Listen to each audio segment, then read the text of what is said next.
but they're just behind us a little bit. They haven't quite evolved as much, you know. Neanderthals. You give them a pen and they try to write with their feet. You got to teach them, you know. Feet writers. They're not right-handed or left-handed. They're still getting used to the idea of thumbs, you know what I mean? It's an areological, autoerotical, tubular, bovular joy, an exposular, regional, bachical, pouchular, fun for girl and boy, a latissimal, dorsical, hung like a horsical, caliphalygical ball. The most bunular, funula. Fruit of the lumula. Frenchical, tongular. Wabada, bobular, fungular, bunular, fruit of the lumula, Frenchical, tongular, wabada, bobular, lesical, aurical, scorpical, ball. Hey! Hey, guys! How's the movie? Oh, it's breastical, bubical, chestical, mammical, pendular, globular. Oh, for crying out loud, movie singing. So we're talking about Dynasty. We have an amazing... What an intro. An amazing Immortal Championship Wrestling show coming up. And I apologize if I call it Dynasty accidentally throughout the episode, because it was known as Dynasty, and it's and I'm pretty high, so I might mix it up a couple times. But it's an Immortal Championship Wrestling show, and it's, out of all the shows we filmed, this one has the card that I am most excited about by far. The card looks amazing. Pretty bonkers. Lots of stipulation matches. It's at the Schenectady Armory. And not like Vince Russo stipulation. No, and like, Judy Bagwell will not be on a pole. Yeah, we're not going to have like RoboCop on a pole. I'd be okay with having RoboCop there, actually. RoboCop versus Glacier. Oh, wow, that would be a good one. We'll The match might be awful, but it would be cool to see. So it's at the Schenectady Armory. I've been there once before for a different show. It's a very big building. It's going to be a lot of fun to film in there. It's a huge indoor soccer arena, I believe. It's at 125 Washington Ave in Schenectady, New York, Saturday, June 29th. Right. Thank you. Which by the time of this recording, it's about, what was it? About a week and 2 days away. Yes, and there's a 2 o'clock seminar with Ricky Reyes, who's an accomplished indie wrestler. I'm not sure of his exact credentials. I imagine he's probably appeared on ROH and Impact, etc. You know, he's been around for a while, and he's highly revered. I believe he competes a lot out in PWG, which says a lot about him. That's at 2 o'clock, and we have Alundra Blaze signing autographs, which is a very rare appearance. I've never even heard of her doing that. Yeah, what are your thoughts on Medusa? I first remembered her back in WWF. She was the women's wrestler. There was no division. It was her. Yeah, it was her. It was Bull Nakano. That was her one rival. And she would fight a number of people that she was accustomed to wrestling over in Japan. And they didn't even have good female wrestlers in the United. No. They've had to bring. Okay, sorry. Go ahead. Bull was like billed as like the villain, the heel for wrestling. Mm-hmm. But aside from that, yeah, it was Alundra Blaze and then local talent. Bertha Faye. Oh yeah. Do you remember the? How could you forget about Bertha Faye? Do you remember the Survivor Series match? I couldn't venture what year it would be, but it was Alundra and I think 3 other Japanese women. A 4-on, and it was excellent. They were doing twisting moonsaults and dropping each other on their heads and doing Japanese style wrestling. And it was before Survivor Series pay-per-view. That's my most awesome memory of her. That's going to be cool. This is going to sound awful too, but my most, I'm not going to say fun. Oh, the first time you ejaculated. Well, that was on Alundra Blaze. I think that was Fabulous Moolah, 1989. That's Hot Moolah. It is Hot Moolah. Yeah. She was hot from She was Moolah. 89 to 92. Yeah. And then 2010 to 2011, she had a little good time in there. Yeah, a little bit. And now she's still kind of hot now, you know. And she's cold, but hot enough where I'd still go for it. You know what I mean? All right, so it's going to sound bad. You're talking about Alundra. One of the main things I remember for her was a time with Jerry Lawler, as some match of hers, and Jerry Lawler, in typical Jerry Lawler fashion, makes a comment, commentating one of her matches, and goes, "Well, she was born with $100 body and a 10-cent face." Oof. Even as we're talking, I must have been 11 years old, maybe 12. Even then, I'm like, whoa. Not an unattractive woman by any means. No, but wow, what a slap in the face that was. Literally a slap in the face. A backhanded compliment to the face. Jerry Lawler is this typical Jerry Lawler. Like he didn't give a fuck. He didn't give a fuck then. He doesn't give a fuck now. Have you seen the Vice series about wrestlers? No. They had an episode about the fabulous Moolah damning her to some extent, saying she pimped out the girls, et cetera, et cetera. Oh, yeah. And yeah. Sweet Georgia Brown, one of the women who was particularly done wrong by Moolah, her daughter was on there, and I thought she's a Southern girl. I thought it was real nice. She said something like, well, I can't speak negatively of her either way. Maybe it wasn't her, but there was somebody on the show said, oh, yeah, my father, some other wrestler would say that Moolah, you couldn't put her face on a can of dog food and sell it. And that's why she was jealous, a lot of these other women and stuff like that. But she does kind of have a dog face. And then Alundra became Medusa and did the Alundra Monster was Truck. Medusa before. Okay, that was her wrestling name in Japan and elsewhere? She was Medusa. It was interesting. It was I think it was something to do with Mad. Like, I don't know if it was Mad, like Insane or whatever. USA. Really interesting. She was from USA. And that is a double meaning because Medusa's a badass chick in mythology and such. Interesting. But that's where her name came from, Medusa. Maybe her name. She, McMahon, she got signed by McMahon. She wanted to keep the Medusa name, and McMahon is, typical McMahon. He's like, no. They changed her name to Alundra Blaze. And I guess through a documentary I saw some time ago, just by chance on her. I guess McMahon paid off some of her debt that she had at the time. She was pretty heavily in debt. To the Yakuza from her Japanese wrestling days. McMahon paid it off before she was actually in WWF. Kind of like a... And pushed her to the moon. Yeah, really did. She was the division. It's very cool that she was... She was really, especially for 1994, 95, 96, there was no women's division. And that was before the Attitude Era, where women were on a pedestal, but the wrong pedestal, I guess, at the time. Miss Elizabeth, I love you. Yeah, that was the only woman. They were there in a soap opera type. Yeah, that's what it was. A valet, wasn't? Yeah. And also in terms of female girl power and such, it's pretty cool that she not only did that, but then went to monster trucks, where I understand she had at least moderate to being successful. So it's pretty cool to have. She drove them. Yeah. Oh yeah, drove the piss out of them. It's cool to be that in passing. As a lady, it's very cool to be a pioneer in two male-dominated sports like that. Yeah. And then after Alundra, there's the pre-show battle royal, with the winner securing a spot in the 7-man ladder match to take place later in the show. What do you think about pre-show battle royals? I'm all for any battle royal. Me too. Any battle royal. Me too. Throwing weapons is that much better. Untrained. Will we see weapons in this one? I guess you'll have to go and see. Not untrained, but new, lightly trained wrestlers trying to master the art of punches and kicks, and then bumping to the outside. Sure, let's go for it. Love it. Maybe I'll be in it. Battle royals. Maybe I'll jump in there. Battle royals are, Charlie Smith is jumping the rail, I heard. Wear your wrestling gear, just in case one of the wrestlers wants you to jump in the ring and face. That was my third strike for Matt Death. He's still going to whip my ass. I can't. Oh, you haven't gotten your I already dug that hole. That's got to go up tonight. I already dug that hole. The thing about battle royals is this. They could be a battle royal, 10, 15, 20, whatever, of the best wrestlers in the world, and it'd be great. But it could also be a battle royal with 20 of the most worst wrestlers. I'm okay with quantity over quality. If there's 20 shitty wrestlers, still great, because either way, it's a multitude of awesome or a multitude of awesomely bad, and either way, it's really entertaining. So regardless of how the battle royal ends up, it's still going to be awesome. And everybody's got to fall out of the ring. Yep. Without knowing who's in it, could you venture a prediction as to who will win and be in a ladder match? I noticed that Wayno is not on the card. I'm not sure if he's at a Republican rally of some sort, or if he's trying to rally to get the wall built. But I think that Wayno will be in this battle royal with his Make America Great Again hat. And I think he will indeed make Immortal great again and pull some bullshit and hide under the ring and win at the end, or bribe somebody. And I see Wayno winning this by nefarious tactics. Yeah. That's what I predict.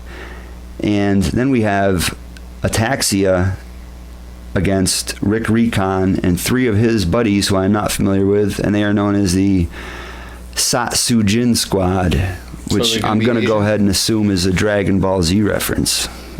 That I couldn't tell you. I think I'm going to put it out there. Did you look it up? Yup. 'Cause I have no idea. Rick Recon's very good. I like Recon. Yeah, and, I like Rick. He seems all right. I really like Ataxia. Their two new guys are good. Axia's new get-go as the biker gang, that's very solid. The new guy Smoke. Way better than their other. The new guy Smoke is good. He's actually an accomplished wrestler who's getting back into it lately. He wrestled for NJPW, New Jersey Pro Wrestling, in years past, and they don't run just any show. They run a higher caliber show, so the fact that he wrestled there at all under the name Gringo Loco is pretty cool. I think that lends credence to him, and he's very good in the ring too. I like him, and the other new guy is good too. I think his name is Red, the big guy with the red beard. And then of course Brandon. I think Brandon's gotten very good over the years. It was hard to say in the beginning, in the early years, because he was just getting into it, and I knew him from doing ring crew with him and was cool with him. So you kind of don't know if you think like, oh, that's real good. But I think he's getting especially good now. He's throwing a lot of real good spears and getting Germans. He's taking big bumps, and I really love their intro too with Al and everything. And they come out like it's I don't know how to describe it, just like the music plays loud and there's five. They come out like a gang. There's like 5 of them rolling out all together, dressed the same. A few of them are carrying weapons or banging around the guardrail. Yeah, it's really cool. And they've been in a lot of breakdown situations and crazy brawls and shit like that. And this being a 4-on-4, and it's kind of a possibly not a blow-off match, but it's a culmination of this part of the feud anyway, with Recon against these guys. Recon's bringing in his guys to fight all these guys at once. That's going to break down pretty quick, I think, and they'll be fighting outside the ring, and that's going to turn pretty chaotic, and that's going to be a lot of fun to film, and I think that's going to be a really, really good one. It's going to be a lot. That's going to be difficult to film. Yes. Yep. And then Ricky Reyes, who is wrestling the Punjabi Lion. What are your thoughts on, first of all, what are your thoughts on Ataxia? You're familiar with them. Yeah, I already said I think their biker gang thing is way better than when they were doing like the dark priesthood, religious, whatever. I thought it was a good transition between the two also. It was a quick transition. The biker gang thing I like it a lot better. Yeah. I think you can do more with it. I think you can definitely do more with it. Though it is kind of a shout out or a throwback or a nod anyway to the DOA. Back in '98. Oh, you could say that. Yeah, you could say that Aces and Eights was ripping off DOA, was ripping off that, was ripping off this. Things get redone. Yeah, but yeah, Ben Hameen is ripping off every other character before him. That's the one thing I will stand by. But stuff gets recycled. I was gonna say, how many wrestlers now are ripping off the wrestler from before? You can't. There's and that can keep tumbling and tumbling and tumbling. Oh yeah. Nature Boy Ric Flair, the name's a rip off. Buddy Rogers. Oh yeah, it was passed down. Yeah. So how about you didn't film the last Johnstown show, did you? No, that was Ataxia wrestled the team called the Street, and Myrtle Beach.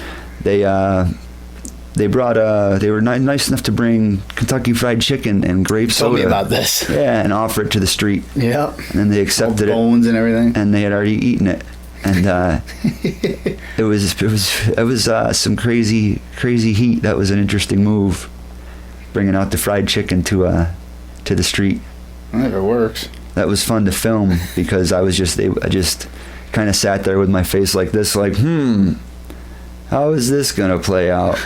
It's very strange, and you get to, that's one where instead of watching the wrestlers, you just turn to the crowd and be like, I wonder how they're gonna take this. And in a rural in a rural area, I like 90% of the audience, but there was at least 10% that are thinking they want to laugh from like, oh, goddamn right you eat that KFC, boy. That's right. You're gonna have a biscuit with that, son. Yeah. Like it was a weird thing, everybody but it was cool, knows man. what It was you're compelling. gonna do. It was compelling. That was entertainment. That was something. And then after that, we have Ricky Reyes against the Punjabi Lion. Have you gotten to see him wrestle? Punjabi Lion. Robo, the Punjabi Lion. Yeah, I saw him. Saw him a couple times. What do you think about him? He's pretty solid. He's built good. solid. He's built solid. He's got a good physique. He's obviously into his appearance. He wrestled for a Great Khali's promotion or show over in India. That's right. I did. He was flown over there. Yeah. He's a prominent indie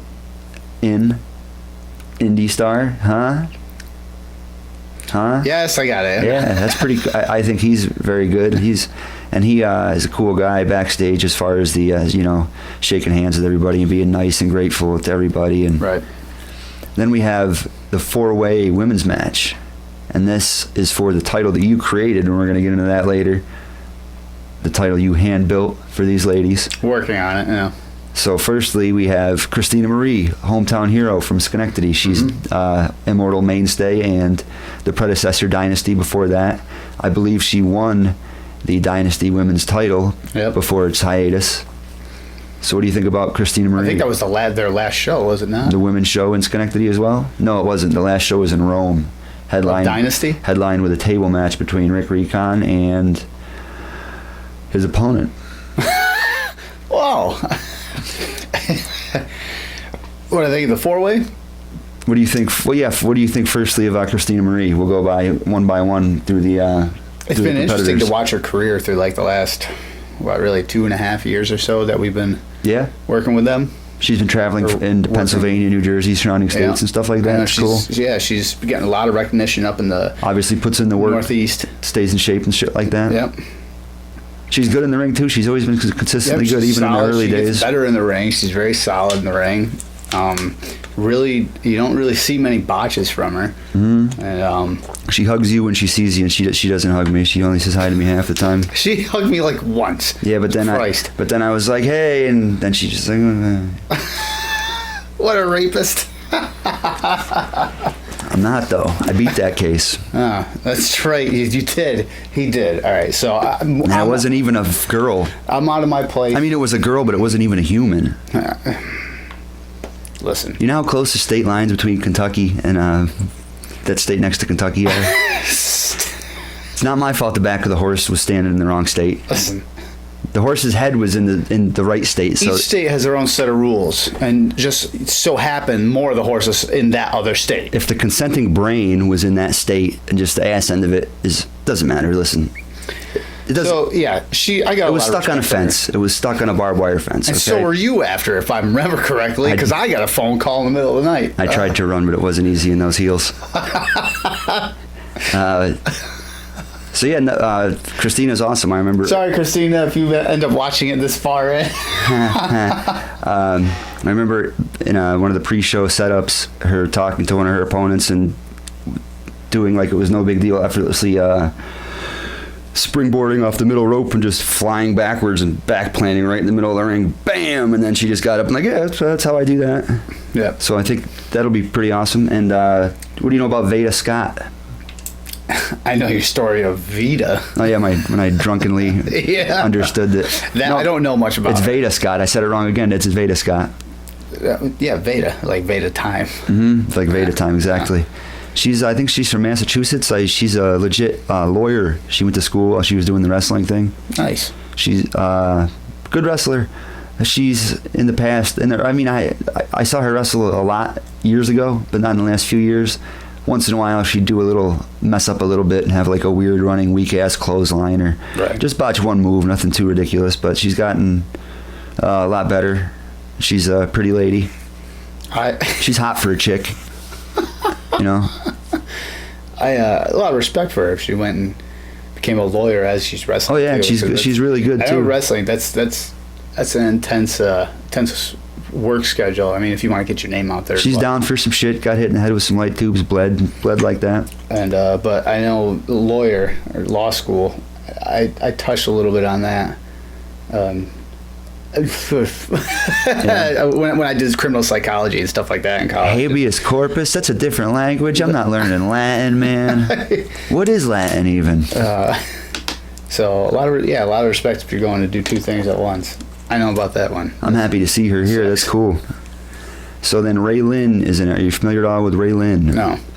Ray Lynn is pretty popular in the Northeast, and I'm sure she's been elsewhere. Yeah. She was at the last Immortal show that I filmed, and she does some cool shit. I can't think of anything off the top of my head, but moves along the lines of like the Matrix Duck, or just the type of thing where, say, she'll be in the corner, and somebody will be running, and she'll do something oddly athletic, and like slip out between the ropes, or just does cool change up things like little athletic moves and stuff like that. So that'll be really cool. Innovative. And Layla Hirsch, she is from CZW. She was started out as ring crew and such like that, and worked her way up, and she's been getting around there a little bit too. Yep. It's interesting with her because she was like the cute ring crew / camera security girl in CZW forever, and I'm sure talked to a lot of people. But now she's being presented as an MMA Russian master with like a strong Russian accent. She's like 5'1", and she is muscular, and she probably does have amateur background, maybe even some MMA type shit. If she has amateur background, that's cool, but if not... She plays it off pretty well, too. I saw one of her matches as that character, so she could be cool, too. I think that'll be a good one. It'd be interesting to see. I'd have to see her at... I think either way, I think the match will be pretty solid. Mm-hmm. It better be. Now, do you think that Christina will win the title being the hometown girl and the mainstay, or do you think it'll be an upset victory and one of these other girls will take it? I think it'd be interesting to see an upset victory. I think it would be, too. I think it'd be really interesting to see an upset victory. I think it'd be interesting to see that just for the heat and the... There's going to be a lot of people there just to see her. I'd imagine there's going to be at least 50 people or more, probably more, there just to see her. Could we see the hometown hero win it? Of course we could. Layla is based out of the New Jersey area, I believe. Yeah. Veda is based out of Massachusetts, I believe, maybe even closer to here now. Ray Lynn, I'm not sure exactly where, maybe Chicago area. Right. So none of them are too far away. All right. It's all northeast, but yeah, could we see that? Possibly. But I think the heat angle, that would be a really good angle. Ray Lynn's boyfriend or husband, Dylan Bostic, is in the main event for the title. Right. So if either of them were coming back, there'd be a strong likelihood that both of them will be used in some capacity or another. So I think there would be a possibility. Form like a mini stable or something? Could be an upset. And then we have a guy named Frank Palangi playing during intermission, I believe. I was at one of the shows where he was at, and it was pretty cool. He had a one of those... Was it an acoustic set or...? It was what are those things called? They're like violins without the strings. I can picture like a dozen of them in my head right now. It's like a violin, but there's no string. It's like a big banjo. Yeah.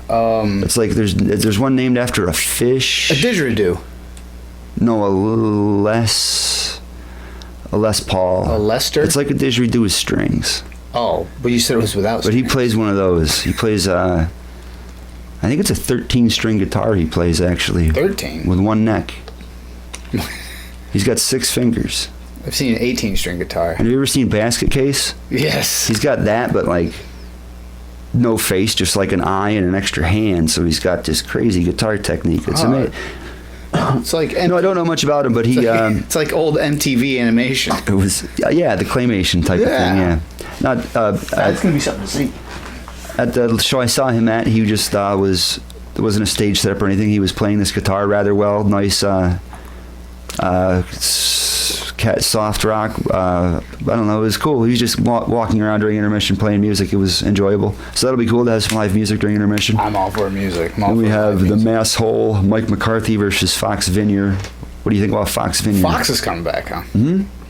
Fox is coming back. Him in probably almost a year or so now. Fox makes the rounds. He was on Impact recently. He was on Impact. He was on Impact. He was on Ring of Honor, wasn't he? Ring of Honor. He was on Ring of Honor. I know he's been at World of Hurt. I've seen him pop up in Massachusetts randomly. I think he's done World of Hurt. Oh, I'm sure. Yeah. Tons of places around here. He's been all over. He takes it seriously. He's another guy who puts in a lot of time at the gym and takes it very seriously. Yeah. Fox is cool. It's good to see him back. Yeah, definitely. And this guy, Masshole Mike McCarthy, I've seen a couple times. He seems to be capable enough in the ring, but he just gets a lot of heat, man. He just he'll target people in the audience, and he does cheap heat. Not like he'll do like moves in the style of Sags rubbing his armpit in people's face like he's nasty and shit like that. It's like that grotesque kind of deal. He's a masshole, yeah. So that should be pretty cool. It'll be cool to see Fox back. And after that, this is what I'm particularly excited about. We have Nick Sullivan. Have you seen Nick Sullivan yet? Yes, I have. What do you think about Nick Sullivan? He's a big boy. He can move, though. Yeah. He can move. I like Nick Sullivan a lot. I'm not sure how far along he is in his career, but he brings a big fight atmosphere to just because of the way he dresses and the way he acts and the way he throws the suplexes. I gotta say, has great demeanor. And he's such a nice guy. He goes out of his way to come up and say hello to you, and he'll take compliments. You can tell when you tell him compliments and say stuff about his match that it actually registers with him. Right. And as nice of a guy he is, I really do hope that one day he ends up having a altercation with Nick Gage, because as much as I love Nick Sullivan, I've loved Nick Gage since 1999, and I would say that Nick Gage is definitively the man behind Vader. Even though Nick Gage said that I heard Vader's a pussy in real life, and if you're a pussy, you can't be the man. But I don't think Vader was a pussy. Rest in peace, Vader. Shout out, Vader. Yeah, I Nick Gage, I think there's, well, or at least Vader back in the day would be asking for, that's my a God. death wish. And I think he uses For Whom the Bell Tolls. He uses Nick Gage's theme music. Oh, Sullivan does? Yeah. Nick Sullivan, I got to tell you, buddy, if you do something crazy viral, when you really have a breakout match, and if Nick Gage gets wind of you having his theme music and doing the Who's the Man thing, he's going to like call you out on Twitter and then have a match where he's probably going to smack you with some chairs and you might have to slam him through barbed wire, and that'll be awesome though. In other words, let's make that happen. Yeah. I'm not going to tell Nick Gage. I don't think it'll be. It would be an excellent match. It's not going to happen in New York State. Nick Sullivan really is Athletic Commission awesome. will not have that. It'll have to be unsanctioned. The big fight atmosphere of his somewhere in the matches have backyard. been great. He's throwing German suplexes, and the guy flies towards the camera, and it looks like he's flying into my living room, so to speak. You know, So filming you're the sitting camera. there like, oh. Yeah, and he's strong as fuck too. He's awesome, very serious in the ring. As nice of a guy he is outside the ring, he totally loses that demeanor and goes to the ring dead serious. He's like a Taz type of thing. But anyway, at the last show, he had a show with Terrell Kenneth. Do you know who Terrell Kenneth is? No. He's a guy who's built similarly, and he's been gaining a lot of traction on the indie scene. I'm not sure. He could have been as far as California and such, as far as I know, but I know I've been seeing him pop up a lot in the Northeast. They had a ridiculously good match at the last Johnstown show. Stole the show, I would say, really. Really? They were throwing each other into the ring post, just trading chops. There might have been a superplex. There was a power bomb. At one point, Nick Sullivan German suplexed this fucking guy who was huge. They just had, there was a backdrop on the floor. They just had this headbutts, just a super hard-hitting, knockdown, drag-out match. It was fucking awesome. And now they're having a last man standing match. And Nick Sullivan was on Facebook talking shit about, don't be surprised if he busts out a table or something like that. And that would be great on a match that already has a no-holds-barred match, a table match, a ladder match. Yeah. And if they brought weapons into that match will be insane. Both of those guys are going to look to top what they did last time. It's going to be a much bigger building, much bigger audience, much bigger stipulation. That's going to be awesome, I think. I think that might steal the show unless there's too much crazy shit in the six-man ladder match, which we'll talk about next. But first, I want to talk about Mr. Man, managing Mr. Sullivan. What are your thoughts on Mr. Man? As a character, I think he's great. I absolutely love fantastic. Mr. Man. Yeah, great character. Great guy. Charisma. Great guy. Yeah, great charisma.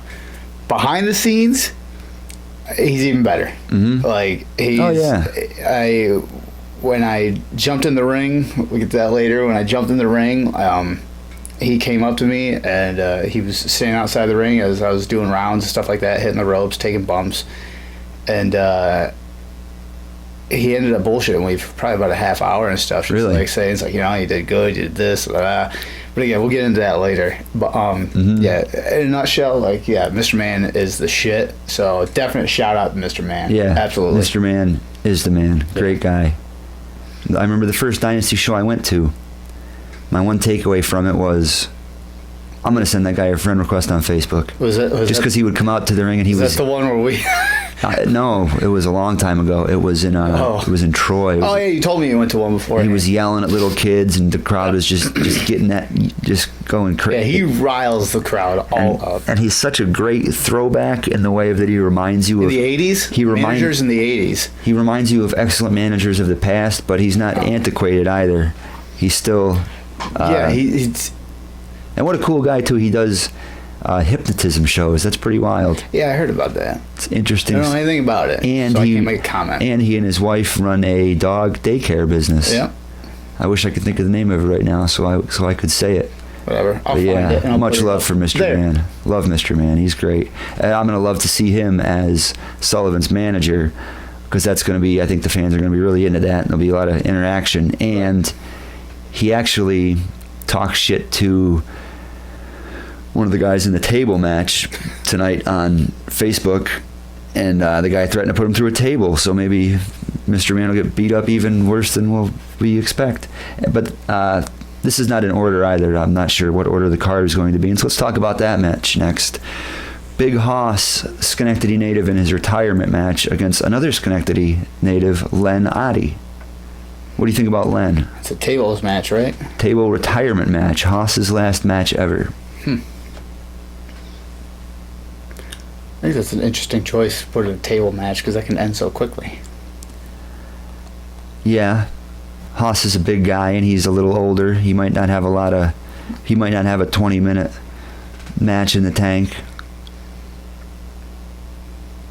I'm interested to see, not to take away from all the other matches are going to be real, but this one could be predetermined. I'd like to see if he ends. I'd like to see. Shut up. I'd like to see if he ends his career. Still real to me. I'd like to see if he ends his career on a loss. I don't think he will, though. I think he'll. I think You think it's going to be like a Ric Flair, I'm retiring? just a big power bomb through a table. Maybe Len will put some tax on it. Maybe probably not in New York. I think he'll just. Wouldn't that be something? Oh, please. I think he'll just crush him through. Please I break think- out barbed wire and thumbtacks. While we're talking about Len, he's had death matches with like Balls Mahoney. He's gotten slammed in tacks with Balls. He's been around the hardcore shit a bit, and there's a new promotion that just showed up on my radar. I believe it's called Battlefront Pro Wrestling. I saw some pictures in one of their last shows. Battlefront, like Star Wars? Fuck. It's in. I'm interested. It's in Western Massachusetts, which is close to us, and some of the pictures that Len was all wrapped up in barbed wire. Just Incredible was bleeding all over. He could have just been drunk and fallen and hit his head on the way to the ring, though. You never know with him, but that might be something worth checking out. What do you think about Len? I don't know. Have you seen Len wrestle before? If I have, I can't recall. Len, you'd know him if you saw him. He's covered in tattoos and shit. Right. He's got his tongue split. Len's an awesome guy. Oh, yeah. Even before, he's very easy to become friends with, and he's a real nice guy. But even before, he's a real person. Well, I've known him for a long time. But yeah, and he does the thing where he'll go around and shake everybody's hand.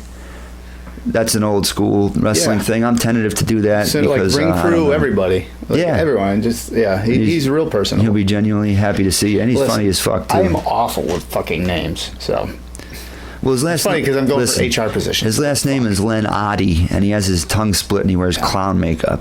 It shouldn't be that hard. Because the first time... Len Oddity. Yeah. Len Oddity. Yeah. It's not Len Oddie. My bad. No. I got that totally wrong. That's not his name at all. The first time I saw him, I was like, is this guy a juggalo? Mm-hmm. Like, it's the first thing that popped into my mind. Is like, did you? I bet if you addressed it to him, he'd be like, "Well, yeah, I was into the music a little bit back in the day." Probably. Either that or Joker. One or the other. That's a good question. I wonder what kind of music he listens to. I'd assume it's a lot of crazy death metal shit, but maybe punk shit, like hardcore punk shit. Never know. I bet he loves Gigi Allen. We'll have to ask him. I will ask him. Yeah. Actually, I should bring that mini camera right there and film. Yeah.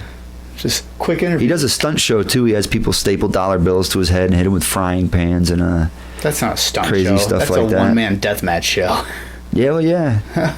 Get it while you can, man. Len's a cool guy. That'll be interesting. Table match, dude. It'll be awesome. I love seeing. Yeah. They've been using doors lately in lieu of tables because they're so cheap. Yeah, I'm down with that. That's okay. But whatever. If it breaks and looks good, go through it.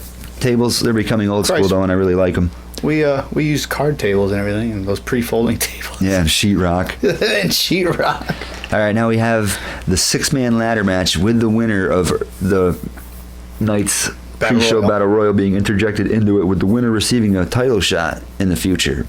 I'm not sure if it's a Money in the Bank. I think it is, because the name of the event is King's Ransom. So there could be like some sort of a Money in the Bank type of thing where they can cash it in at any moment. I'm not sure. That's not super important. But the first guy in it is Shane Alden. Do you know anything about Shane Alden? No. He and his brother are prevalent in the World of Hurt scene. I don't know. I'm not sure if they're part owners or they're heavily involved in it. They've got their hands in a lot of stuff in World of Hurt and elsewhere. They're good. They're very good. His brother does a type of I saw him wrestle Abyss. He doesn't do an Abyss type gimmick, but he comes out with a clown skin mask with dirty fur coat and chains and dolls' heads hanging off of it. He does like an evil gimmick, and Shane Alden has adopted a gimmick I really do not like. It's kind of a Stardust gimmick, but he'll like hiss at people, and he wears these gloves that look like dish gloves, He comes out. He looks like a member of the Misfits. Yeah, the face paint. He has two-tone face paint, sometimes red and white, and the hair I know kind what you're of. talking about. And he has contacts. He reminds me either that or like he's either a member of Misfits or Prodigy. Yeah. I do not like the dish gloves that he wears that much. He's good in the ring, though, dude. He's fine in the ring. He's a good he's a wrestler. solid wrestler in the ring. And I think it's cool that he took this gimmick and not that it hits too. The look hits close to other things, but of course it will. You want to dress shiny and flashy or whatever. But I just think it's kind of strange. I don't like his gimmick. I like him as a wrestler, though. Now, Mikey Skyros, he has been around the scene for a little while. I saw him at a showdown in Pennsylvania years ago, so he makes the rounds a little bit in the Northeast at least. He comes out with a mouthpiece with teeth on it. Does like an MMA type thing. He's a skinny guy, but he's in pretty good shape now. He's been hitting the gym. Are you familiar with him? No. He'll be in it. And now that I say it, his partner that rolls with him, he will probably be in the pre-show battle royal. And there's a possibility, I would say, that possibly he will win it, giving them the advantage in it, because he's also a skinnier, high flyer potential type guy. Right. Johnny Moran, boyfriend of Christina Marie. Are you familiar with him? Vaguely, yeah. I'm sure he's been booked in Dynasty in the past, but I might have seen him wrestle once or twice. But he's here now, and he makes the rounds too on the indie circuit. I'm not super familiar with him either. Garrett Holiday, he comes out with the cowboy hat. Mm-hmm. You know him? Mm-hmm. I don't think he's too bad. I think he's pretty good at it. No, he's getting better. He got quite the push a couple shows ago. He was in the heavyweight scene. At least for that scramble or the gauntlet match that they had. Oh yeah, the gauntlet match. Yep, for the title. He's one of the guys when I would go. And he got a good push during that gauntlet match. He lasted quite a bit. He takes it seriously. You can tell he practices and he's puts something into what he's doing, and then it kind of worked in whatever crap you're doing. Like there's nothing but respect. The more hours you put into it, I mean. Do your thing. Especially with wrestling, there's so much you can do for it. You can eat right, you can go to the fucking gym, you can practice your moves, you can think of shit, you can think of your character, you can think of promos. See, that's you the can thing practice for me promos, you can plan out matches in your head, you could network and work out storylines, you can network yourself, you could shoot out videos, you could do promo shit. That to me, like the biggest thing. You're a brand. That's what they would say. You're a brand. You are. You're a walking billboard.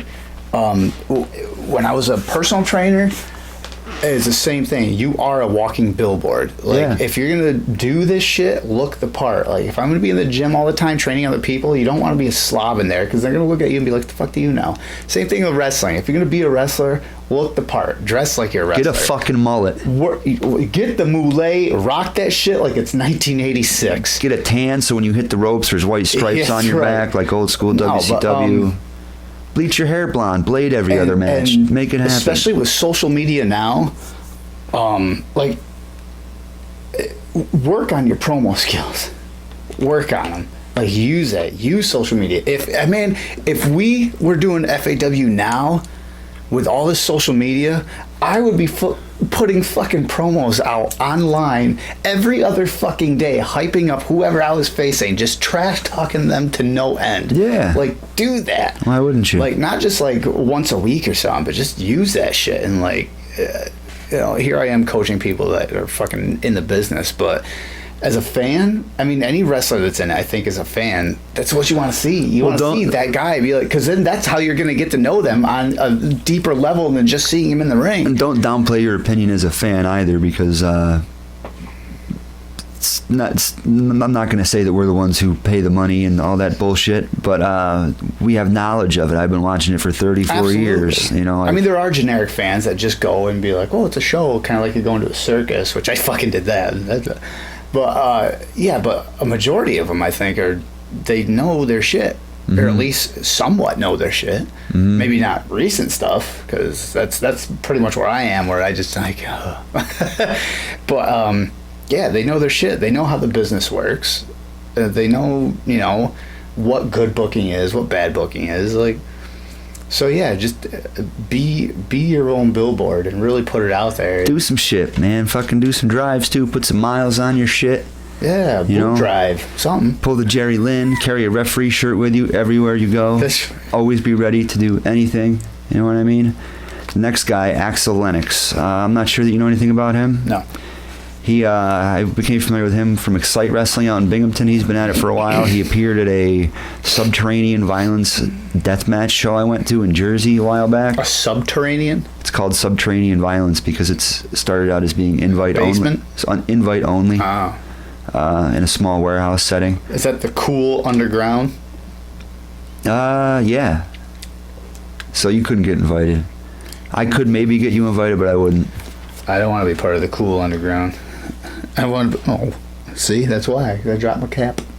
Oh, we've gone. How long is into this episode? I don't know. I don't know. Fuck you, Queso.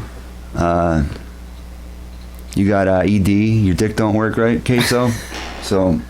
Shout out to Queso De Soto. Yeah. I'm not. Get that out of the way. So Axel Lennox. Axel Lennox is cool, man. He's a pretty big guy. He's got he's real hairy. He looks like George Animal Steel kind of. He's got a real deep voice, and he talks shit to the crowd pretty good. So right. That always works. I overheard part of a funny conversation. He was talking to somebody in the wrestling business at the bar one night in Binghamton after a show, and he was asking this guy how to get more bookings and doing what he should do, networking, asking for advice. And the guy says, "You got to get on the juice, man. You got to get on the gas, brother." Just straight up telling him, like, he's probably asking him, like, how can I get in here? Do you know anybody here? Steroids, bro. Do them. Like, it was just kind of funny here. Just somebody said, you got to do it. It's like, you got to tan and do steroids. Steroids. The sixth guy in the match, Antoine Nicholas. He is the guy with the dreads that gained his first viral clip. Here we go. It's the one where went for a top rope shooting star press. Yeah. Landed on shins first on the top turnbuckle and almost took a header and kind of did a half a twist and took a header shoulder fall. That was the last one? That was on the video. No, that was the viral video. And then the first time that we booked him, the same thing happened to him again. We. Yes.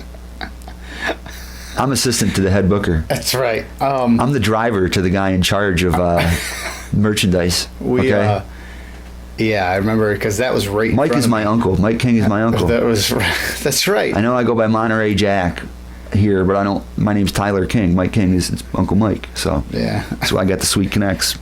He was right in front of me when he pulled that spot, and I remember before that show, you're like, oh, he was on this Botchamania. I'm like, really?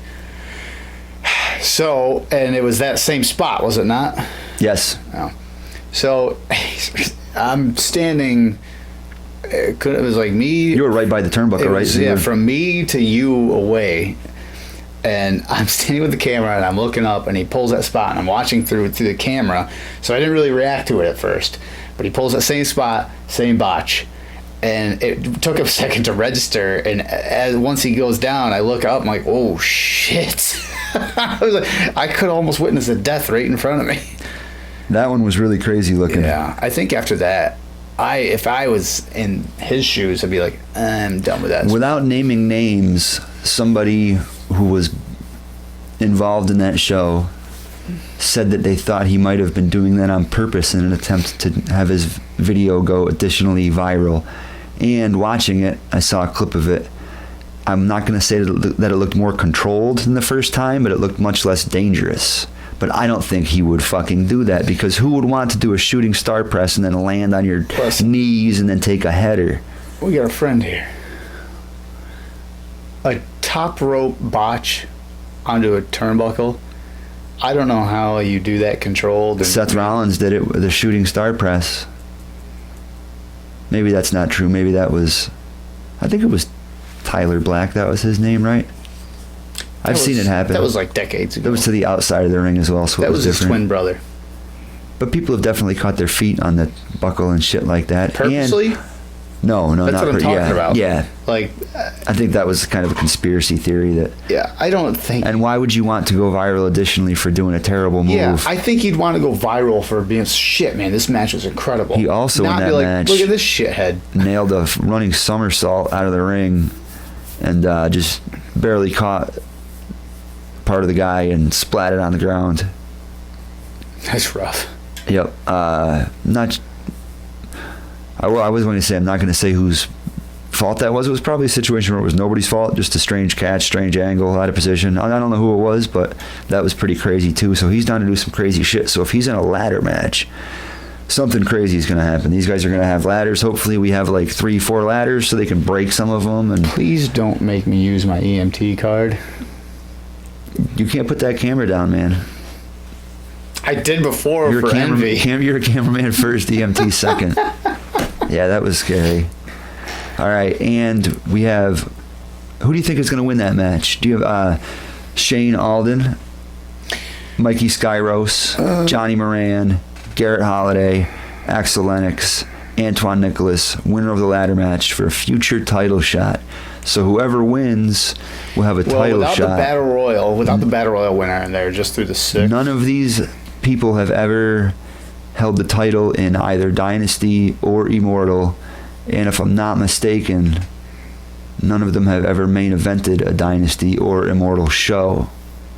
So that could mean that the winner of the ladder match, depending on who it is, will win.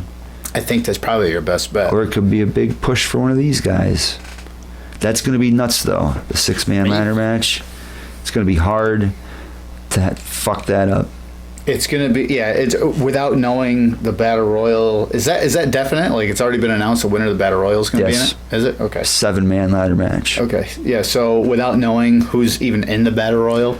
We may be able to find out. I'm assuming Wayno will be in it. I'm assuming maybe Skyros' partner. Is Tyler Vincent in this? I might have. Is he in I also have him as being in the ladder match. He is in the ladder match? Yes. I think he's probably your best bet to So- win that. Without knowing the Battle Royal again. So if it's a 7-man ladder match and the winners of the Battle Royal is going to be, I could be wrong. Maybe the Battle Royal winner gets a. You know what the fuck you're talking about? I told you I'm pretty high. I ate a volume before I came here, so it doesn't make me stupider. It probably just chills me out a little bit. So there's the ladder match. And the main event, 3-way, anything goes. It's not called anything goes. It's not No falls holds count barred. anywhere. No holds barred, yes. What's the difference between anything goes and a no holds barred match? Mostly the name. And there was a movie about. Actually, I think there's a movie with both titles. Actually, no, that was a song. Indiana Jones and the Temple of Doom, 1984. Slick Wagner Brown versus Punisher Van Slyke versus Dylan Bostic.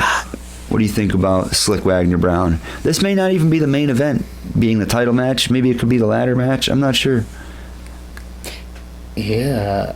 I think this would be. No, it might not. Maybe be the women's match. It's a title match. I bet you that will be the main event. Because that'll be debuting a title and be the crowning a champion. So that one might be either way, whatever. Who is it? Slick Wagner Brown.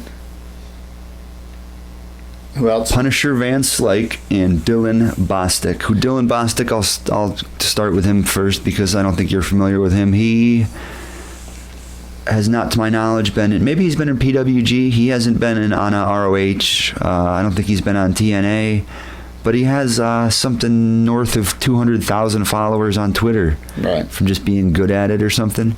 He jumped in the ring at the last show and beat up one of these guys. Now, how do you want me to answer this? As a fan, or do you want me to answer it as someone in the industry? Well, I want to know your opinion on Punisher Van Slyke first. He's been around a long time, and he's about due for his title run. I think he's very good. Yeah.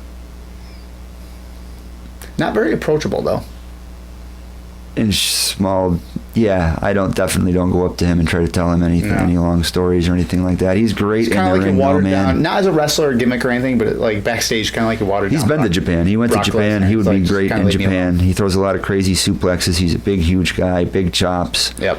I think he's awesome. I think he has an awesome look. I think he has awesome matches. I saw his first match ever because he was in 2CW quite a bit, so I've seen a lot of him. Yep. I think he is due. Yeah, he's well overdue, I think, for some kind of run. And then the champion, Slick Wagner Brown. What do you think about Slick? How many defenses has he had? Oh, boy.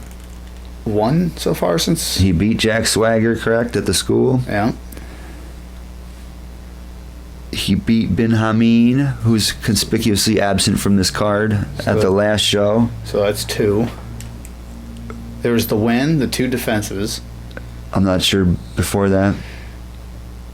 I think it was just the win. He's the inaugural champion. He's been the champion the whole time, right? Do you think he would lose it this fast? That's it. I don't think he would. I don't think it would serve him well to lose it this fast at all. Mm-hmm. As a fan, I saw Slick at a Ring of Honor undercard just as a show. fan, and just in any way, shape, or form, I think I'd rather see him win it, just for multiple reasons. 1, he's only had it a few months. 2, it would diminish his credibility. 3, it would diminish the title's credibility, because you don't want to start hot potatoing the title around here. No. Unless your next champion is going to hold the belt for an extended period of time. Mm-hmm. In that case, Punisher Van Slyke is local, though. It should be a heel. Mm-hmm. So I think there's, if I was to like tally this, I think there's 1 tally for Wagner and 2 for Punisher. And Dylan Bostic is also a huge name, and this is his 2nd appearance in a row. And here's the thing with him. He's got, like, at least in social media, he's got a lot backing him. In the early days. That is a lot of exposure for Immortal. In the early days of a promotion, it would not be a bad idea to slap a title on somebody like that who's guaranteed to come back. And if his girl is involved in the women's title scene, it'd be more incentive for both of them to come back. Yeah, so... I think it could go to any of them. Exactly. I really think any of them winning will just serve... Each purpose would be good. I mean, you either get a lot more fans for a belt being towed around by someone new to be exposed somewhere else. You have someone who well earns it and would be a great heel as a champion, or you just keep it on the champion right now just for added credibility. Imagine a feud in the future between Slyke and Nick Sullivan and Terrell Kenneth, who I know you're not familiar with, but who's similar to them. Imagine those 3 feuding over the title. That would be great. And how about Punisher Van Slyke's manager? Gold. Love that guy. Yeah, Gold. Yep. He reminds me, just his look reminds me of the Jekyll. He reminds me of Jekyll. Who's the Jekyll? Oh, Jackal. Yeah. Yeah. Uh-huh. And he eats shit at least once per match. It's kicked right in the super kicked in the face from the apron, choke slam, something. Love it. I think he's great. And I love his what would you even call that? It's not even an accent. He's just speaking theatrically as if he's a villain. Yeah. Pin him. He's hurt. Pin him now. Yeah. He's very great. animated. Mm-hmm. Super animated. Mm-hmm. And I've enjoyed his work in the past in other promotions. Yeah. I've been a fan of his for many years now. That's where he met him, is in another promotion, wasn't it? Huh? That's where he met. That's where. Well, he used to wrestle. He used to be a wrestler. No, that's where Punisher met him. Yeah. Oh yeah. Yeah. Oh yeah. So that's the card, and that is, I think, by far that is a best, solid card. The best on paper card I've Absolutely had the pleasure of filming so far. Yeah. That's going to be excellent. Yeah. I've never seen Lunder Blaze in person. That'll be really cool. They probably will It's serve. always fun to see, even if like I wasn't a fan of them. I wasn't a huge fan of them or whatever. Billy Gunn, I met him like back in it was cool. The New Age Outlaws I thought were kind of cool in the Attitude Era and back in 98, 99. Mm-hmm. But there wasn't like one of my top acts I love to tune in Monday nights to watch. But just to meet these guys and even bullshit with them a little bit, just to get their story. Oh, yeah. And just see, they're just regular guys like anyone else, like me and you, and they just love what they do. They're better the than majority us. of them. We're pieces of shit compared to them. That's true. Yeah. All right, so this venue, they'll probably serve beer. There probably won't be cops there. If they don't serve beer, bring in a little bottle of liquor. Spike your soda. If you get too drunk, we'll kick you the fuck out. That's right. Maybe me and you personally. Yeah. Got Big Everett will help us. Shout out Big Everett. Have some fun, Have some fun, guys. It's 2019. Yeah. Smoke some pot in the parking lot. So we're going to talk about the host of the evening, Mark Adam Haggerty. All right. What's to say about Mark? Nothing. Moving on. Yeah, he's all right. Mark's right. No, I love Mark. Mark is awesome. He's good shit. He's probably one of the most personable people backstage, out in the ring. He responds to crowd directly. Cat lover. Yeah, he's been doing good things. He's working for Chikara now, which is huge. Yeah, I saw that. Saw he's doing that. He's Evolve too. He's all over. He's working for Evolve too. Really? Oh yeah, that's fucking huge. Yeah. Evolve is arguably the biggest indie promotion around. He just a few years ago he got into it. He blew up his old car driving around, got a new car, and would just go on obscene drives. He'd drive 500 miles to make $50 or some shit just to get his name out there, and drove everywhere, made it happen. Funded it somehow, just that's why you got made it happen, earned it, and he's a good guy, and everything he's got coming to him he deserves. And I was smoking a joint in my truck a few weeks ago and didn't have a lighter. I pulled out Mark Adam Haggerty lighter. He gave it to me. He goes here, bro. You can just have one. I've given out like 8 of them. I haven't even sold one of these so far. He was just giving them to everybody. So Mark's going to be there. Mark doesn't get to do all the shows, but it's awesome. It's a shame that he doesn't get to. It's a shame he doesn't get to do all the shows. Mike is great too. Mike's a great guy too. Falvo. Mike Falvo doesn't have a mustache though. I love that Mark just decided to have a mustache like a year ago and just rocks the fuck out of it.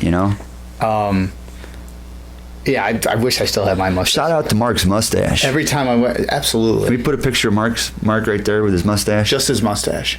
What's up, Mark? What's up, mustache? See you Saturday, bro. I don't even remember what I was just saying before the mustache talk. That just threw me off completely. I miss my mustache. Whatever. Yeah. It was a shame. It's a shame to see him not at all the shows. Like he's so busy though. But at the same time, that's just selfish on my part, just because it's cool shit. Yes. At the same time, though, it's awesome to see him go. It's awesome to see him keep progress. Like, keep going, dude. Yeah, but it would be cool shit to see him there. Nextly, about the show, I wanted to talk about Dippin' Donuts. Are one of our long-standing sponsors. Yeah. I wish they would bring donuts to sell to the fans here they're excellent. And I'm here to tell you, you can come to the show. You're not getting any fucking donuts. They're backstage. We're eating them. I'm getting the coconut one.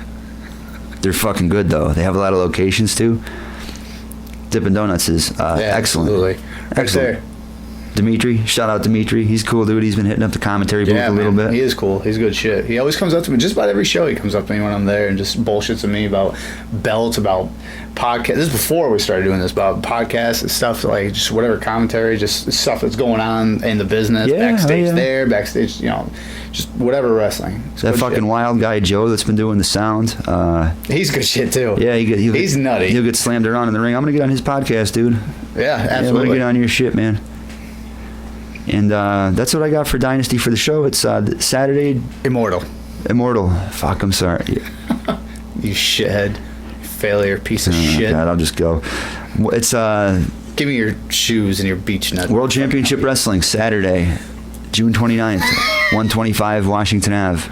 World Championship Wrestling. It's going to be the biggest NWA pay-per-view you've ever seen. Fucking XPW titles on the line. That's right. IWGP version 2, that'll be there. That'll be in a scramble match, tag ladder battle royal. The IWGP title. Mm-hmm. Yeah, but the version 2. So tonight, this is big wrestling news. I'm going to break it here first.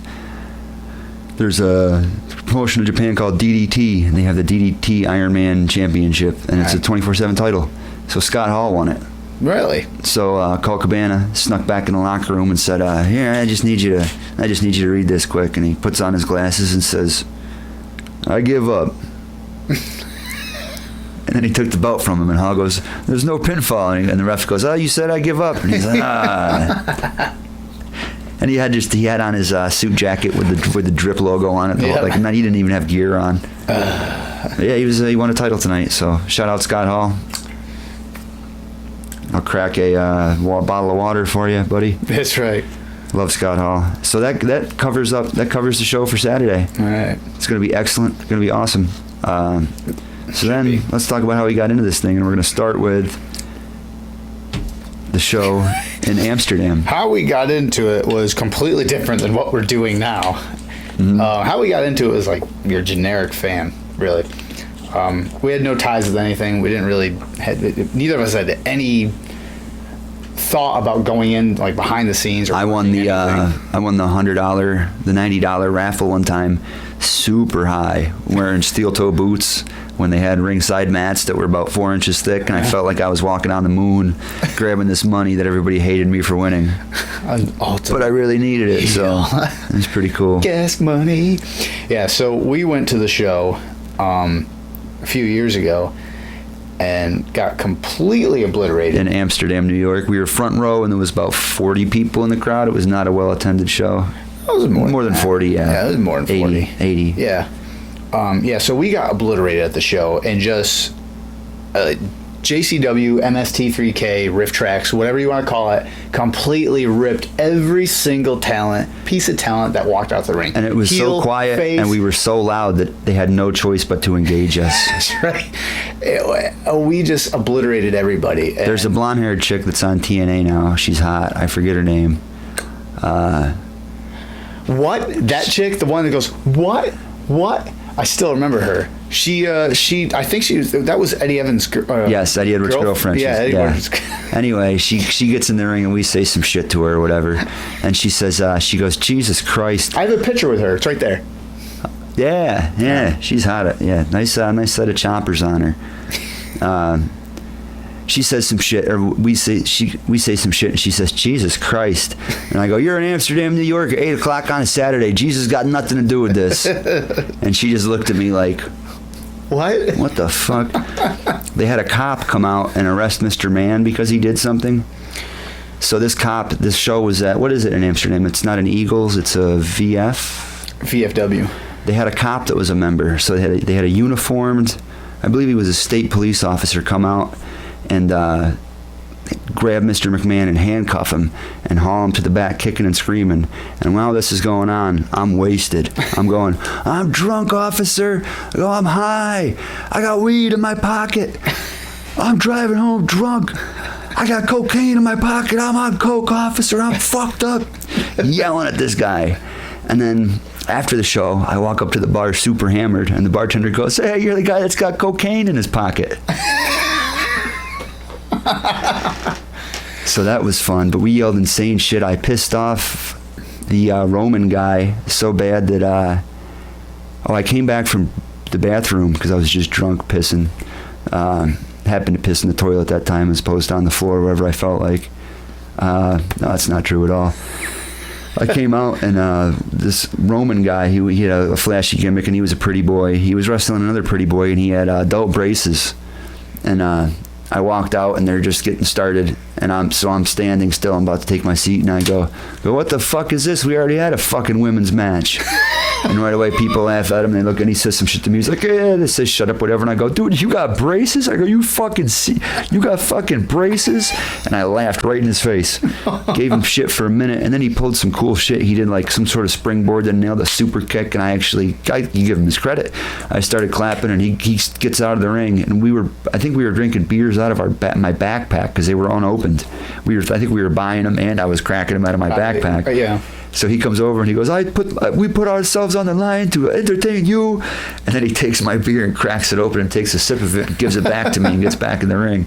I'd still like to see video of that show, but yeah, we ruthlessly shit on everybody. Yeah, if we should both do that, see if we can find that show. If we can find it, Justin has all the tapes of it. I would absolutely love to hear any of that. Ask him. See if we can get a hold of if we can get a hold of that show. Yeah, it was not that it wasn't a good show, but it was probably pretty mediocre, and we were just drunk and shit all over it, and which is amazing that we went from doing that to. I almost felt like that when I showed up for Ring Crew, some people would be like, "Oh, thank God, that guy's not going to be in the crowd making seriously, yeah, because slurs." And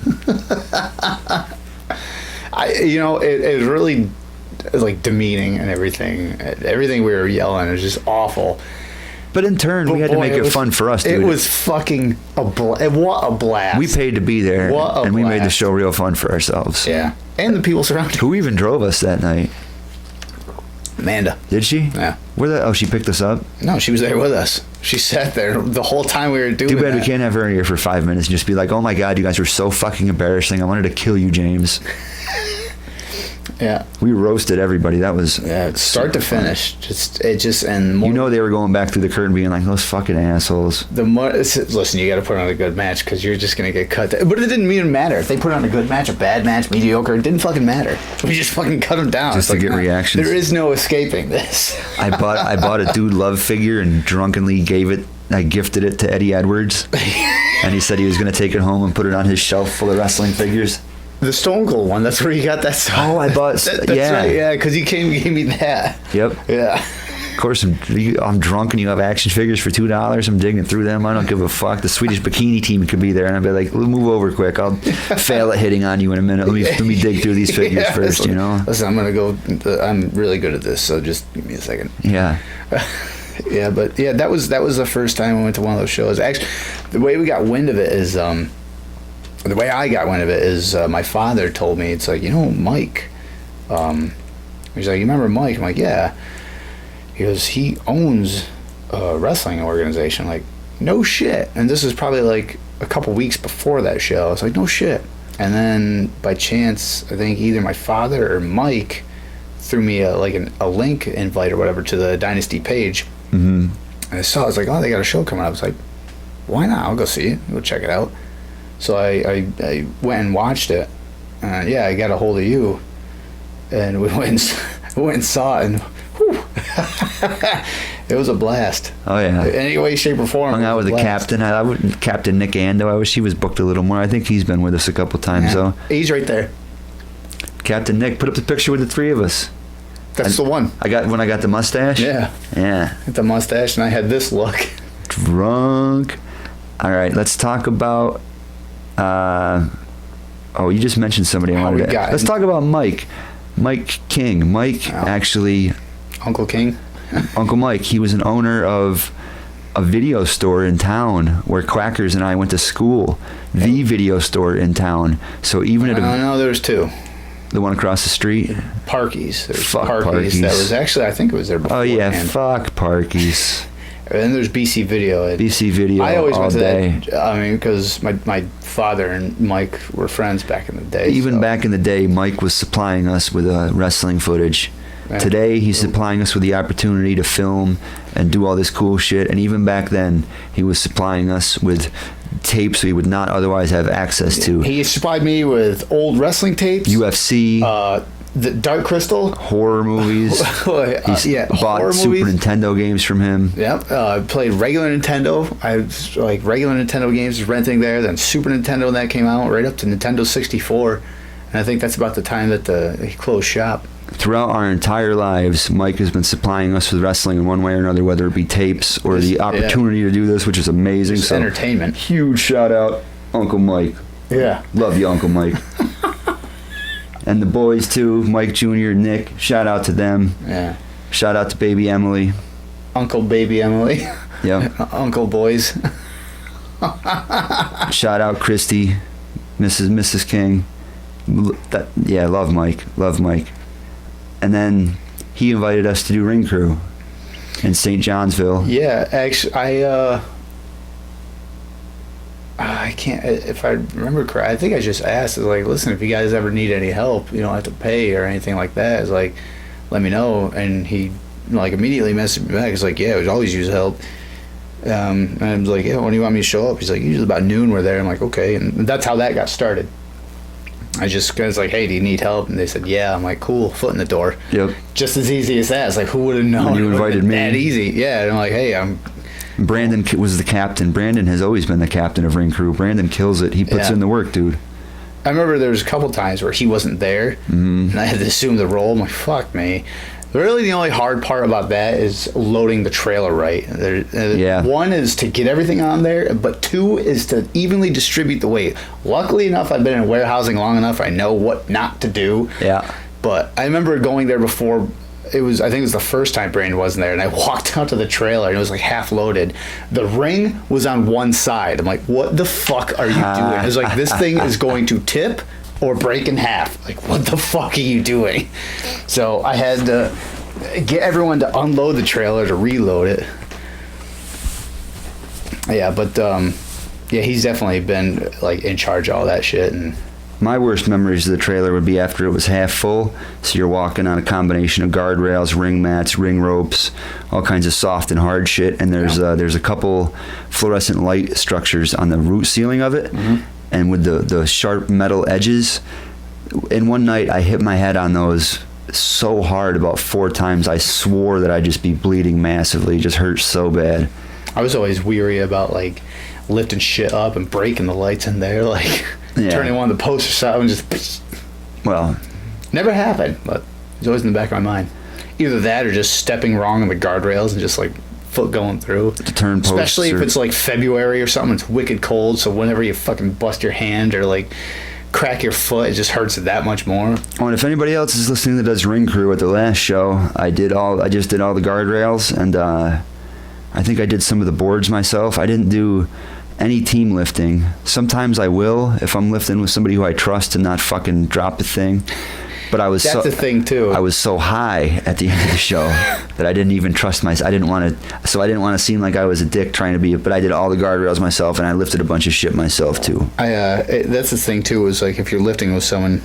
That's why, I really only like lifting shit with like Brandon, maybe a couple other there's people. some fucking goober will pick something up, and you're like, Jesus Christ. They'll lift one of two things. Either they'll like for the boards, they'll lift one up and carry it out. It's like, dude, we got to do this like 39 fucking times, like or however many boards it is, like 29 times, whatever. It's like this is gonna take forever. Or you get the people that stack it up, weight's fine, carry it out. But then they don't tell you what they're doing, how they're turning, so they just kind of jerk you around, throw the shit down, so it ricochets out of your hand. Yeah. Fuck, man. If I stand still for more than 4 seconds, I'm like, all right, dude, tell me what the fuck is going on here. Do something.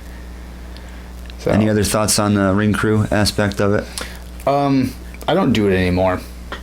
Primarily just because I got to get home. I like to get a bit of a workout, man. And be up early with my daughter. The one in Amsterdam, I'll take those guardrails and run up and down the stairs and fucking burn it up, man. And I know... I skip it a lot, dude, but... I know like a lot of people there are like, well, we all have families to go to. It's like, yeah, but the difference is you're trying to break into the business. Yeah. And pay your dues. I'm not. You and I don't have an end goal. We're just trying to make the show better and be involved in it, you know? That's all I'm doing is just being involved. I'm not trying to be a ref, or I'm not trying to get on camera. I'm just happy doing what I'm doing. I love being involved with it, you know? Yeah. All right, so... And especially now, like, we film, and now I do, like, the belts and shit, so... Yeah, you got like, your... Christ, man, that's enough work. That's fucking 10 hours of goddamn belt. Isn't that enough for you people? No, it's not enough. We owe Mike a lot, man. Remember all the Royal Rumble? my soul. The Royal Rumble VHS tapes, UFC tapes. I gave him $2 a tape. Smith would sell me porn, though. Mike never sell me porn, so... Yeah, Mike. But it'd be weird, he's my uncle, you know? He's like that. That would turn him into the creepy uncle. Dirty Uncle Mike. Trucker Uncle Mike. All right, and then we did a fucking seminar with Robbie E., who's in NXT now. Let's talk about that. That's where we met Mark. I believe that Mark was presented as part of the seminar as being a professional ring announcer, and he interviewed us. But I think that was like his first week in the business. I don't know if he had even done anything. It was right around then when he came in. Yes. Yeah. Yeah, go ahead. You can start this one. We did it with Lucas Draffin. Yep. Shout out Luke. Yeah, Luke's a big I still Tyrek. gotta pick up that title from you. I gotta throw you $200. It's a belt that's I just like fucking rare, and I'm like, I kind of want it back. Okay. Luke's a Tyrek fan. Luke's in school now, so we get to see him at some shows. Apparently, it's always good to see him. But he was there. He was there with us. Not that long ago. Maybe. And he was like 18, and his dad was sitting in the front row, so we got to pretend to punch an 18-year-old kid in the face, like with his dad watching us. That was cool. Brandon was there from Ataxia fame. Yep. Big Brandon. Wayno, before he was a Republican. Yeah. And Who's that? Justin Euchre. The security guy. Everett was in it. Yeah. Justin Euchre was in it also. He faded out. He stopped doing ring crew. He disappeared from Ataxia. He's Wayno and Brandon's friend. Yeah, I know who it is. And that's why I say where he doesn't even come around. No, I think he's out of it. No, at least for now. I don't know. All right, yeah. So you punched me right in the face as soon as we did. I was in the corner. You punched me right in the forehead, like super hard. Like I didn't care because I got a hard head, but you definitely apologized for it, and you definitely punched the shit out of me. It was pretty awesome, actually. Yeah, we were hyped up. That was yeah. I had a problem. I get hyped up, and I'll take hard bumps and I'll give hard bumps. You were doing flatbacks like a motherfucker. Well, not everybody wants to take a hard bump. At one point, it looked like you were chokeslammed by an invisible man. You jumped up and you were completely horizontal, like 4.5 feet in the air, and just hammered onto the ground. It was fun. I had to pussy out. I did the bump where you grab the bottom rope Right. and flat on your back. I could do that, but it was incredibly hard for me to keep my chin tucked. I'm pretty reckless. Like, I've hurt myself a lot. I do stupid shit. I'll do flips through whatever. I think but it was just so hard for me to consciously keep my chin down and land on my back. I didn't even attempt it. They wanted me to flat back in the middle of the ring. I straight up pussied out. I said I don't have it in me. I admitted to pussying out just because I thought I would hit my head. I did hit my head the the first whiplash thing? I did that the first time, but I feel if I was, I'm probably wrong, but I'd like to go in there and just fall around a little bit. I feel like I could do a flat back, but just doing it like this was so hard, dude, because it engages all your, I'm not going to sit here and make excuses, but I couldn't do it, man. I'm really hoping, this is like semi-off topic. No, not really. I'm really hoping I get this new position at my job. Watch that cord. Because it would save my body. Mm-hmm. Because if I did, every time they have a seminar, not even with any intention to actually get into the business or do matches, but just to fucking do them because they're a blast. It's work, it hurts, but boy is it fun. Yeah, I would do these seminars, but I am so between firefighting and the warehouse. Like, I have had injury after injury this year, like runner's knee and both knees, like at the same time, which is fucked. One in one knee, then 2 weeks later in the other, and then I threw my back, and then I fucking had tendonitis in my left hip. Like, I am so run down. Like, but yeah, if I get this new position, I'm definitely doing these fucking seminars again because they were so fucking fun. I did it wearing fun. socks. I had to like kind of lie and say I wanted to be a referee, you know? Yeah. And we had to do promos. The promos were a blast. That I could fucking Not back for me. Back in the day, I like veered away from promos because it was like a self-conscious thing. We were backyard wrestling in front of a bunch of people. And you were the stalker character, so you weren't going to want to. It's not even that. I didn't know what to say. Like, the fuck do you say? Like, now, I mean, I could just ramble on and on and on about whatever, just bullshit, and I just fucking, like, I don't know, just things pop into my mind. It's like, turn that into promo. It's like ladders, turn that into a promo. Fucking walk through doors. I could turn that. I could do a bunch of, like, whatever subject. Mm-hmm. So yeah, promos. I'm all for promos. Even I'll drive to work and a fucking promo. I'm not even a wrestler, and a promo will just pop into my head. It's like, yeah, that'd be pretty fucking cool. Yeah, I got 3 mics. I got one right here, one right here, one right here. They don't like feedback. What's up? Right, that's promo. Yeah. Book it. That's Joe Dirt. Yeah, it's Joe Dirt. All right, what else did we do in this fucking seminar? The punches were fun, punching each other in the corner. We ran the ropes. We did lockups, different kind of lockups.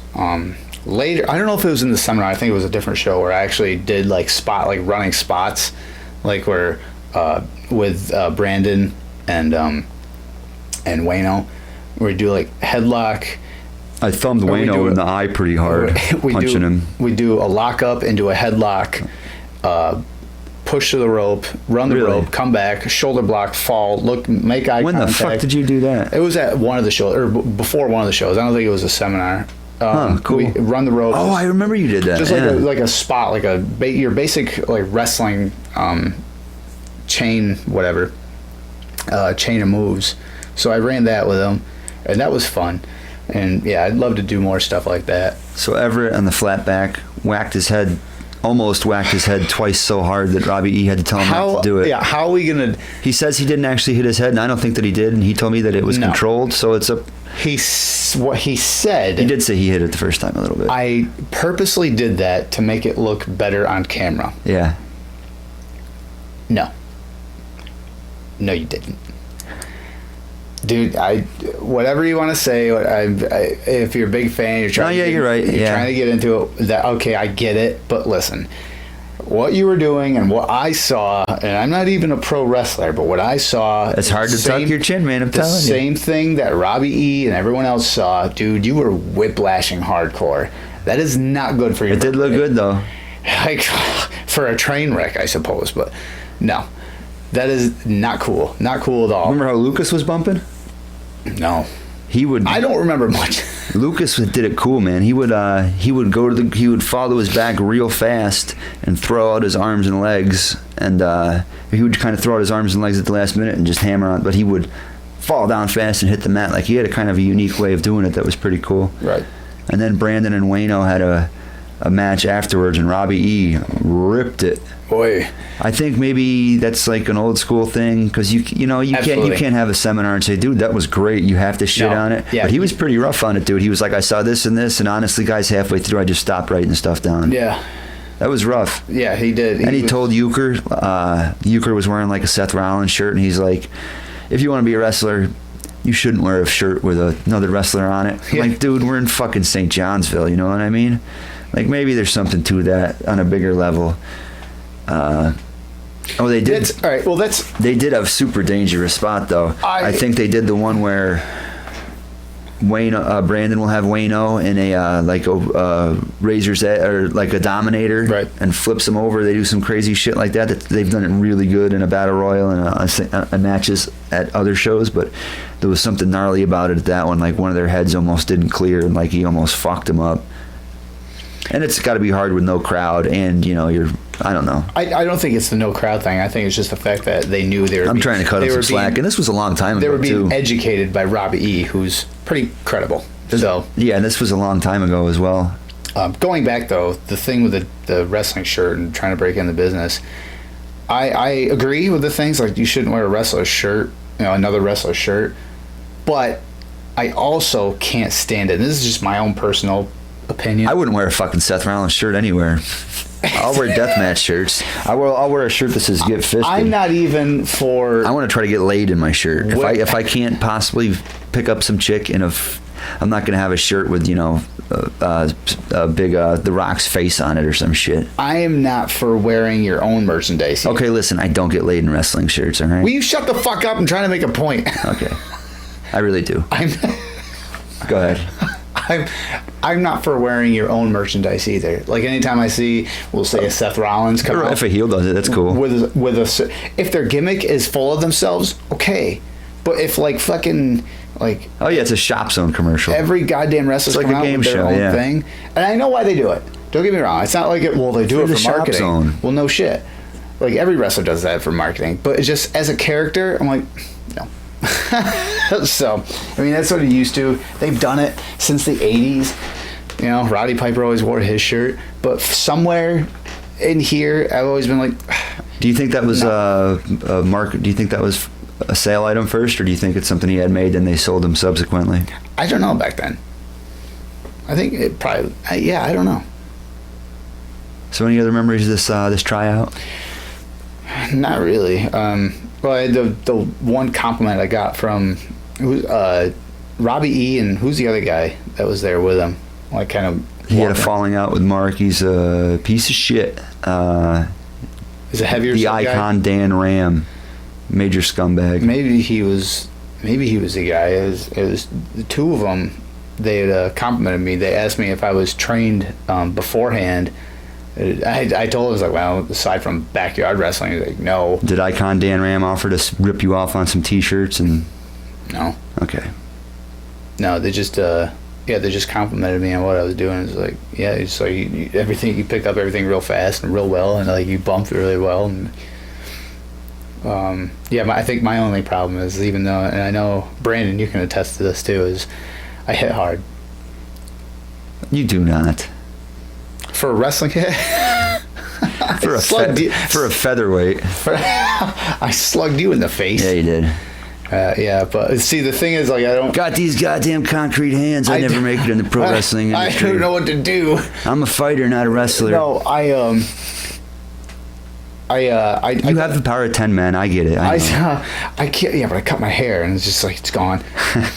I can't stand like the wrestling punch that stomp on the ground, or the one that's like Stone Cold did this all the time. Open his hand at the last minute and like would just touch, so it like gives an illusion of connection. How about a good Sabu punch, man? Sabu, one of the best punches in the business.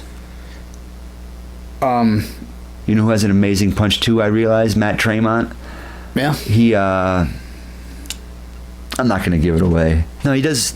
He doesn't punch his hand, but he puts his hand above the guy and punches him in the forehead and hits his hand. So I don't know, something. Well, man. that's what I do. Is a good punch is a good punch. Like, I'll do. Mine were garbage. I can't do that this, shit. Like I'll put my hand like this over their head, and then Punch your thumb. I'll go back and I'll hit the top of my hand. Yeah. So I'm connecting with my hand on them.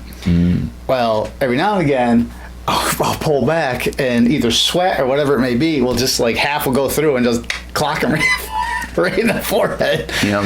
So that was my downfall. Training sucks, shitty thing. In an actual match, you probably expect a receipt. But I think especially if you're doing like death matches and shit, the fuck ever. I mean, you're gonna end up going through barbed wire and everything else. What the fuck is someone punching you in the forehead once or twice? Oh yeah. So, but yeah, I think that was my downfall as far as. I'm such a fucking mark during that seminar. I said, "You gonna teach us how to hit the turnbuckles?" And he's like, "It's kind of just like hitting the ropes." No, we're not gonna do that. You know, I'm like, can we throw ourselves into the turnbuckles real hard? And I'm like, are we gonna do chops? And he's like, no. No, we did really bait. This is like, they taught us how to get into the ring etiquette. Yeah, that was cool. I still wipe my feet when I get in the ring. Yeah. So it was, they taught you how to get into the ring, clean your feet, wipe your feet before you get in the ring on the apron, hitting the ropes, doing flatbacks, different kind of flatbacks, lockups, which that threw me off because all through high school when I wrestled like actual collegiate style wrestling, I would lock up with my right hand on their neck and my left hand on their arm. Well, in pro wrestling, it's the opposite. My brain fought tooth and nail adjusting this. It's still like awkward to me, like locking up the opposite direction. But that's how everyone does it. I'm like, fuck me. I spent so many years locking up. What like about this. Left-handed people? I don't know. Maybe in Australia they do it the other way. Probably the moon. Canada. It's probably Canada. Portugal. They do a collar and collar tie-up. They just choke each other till one of them dies. Fucking savages down there.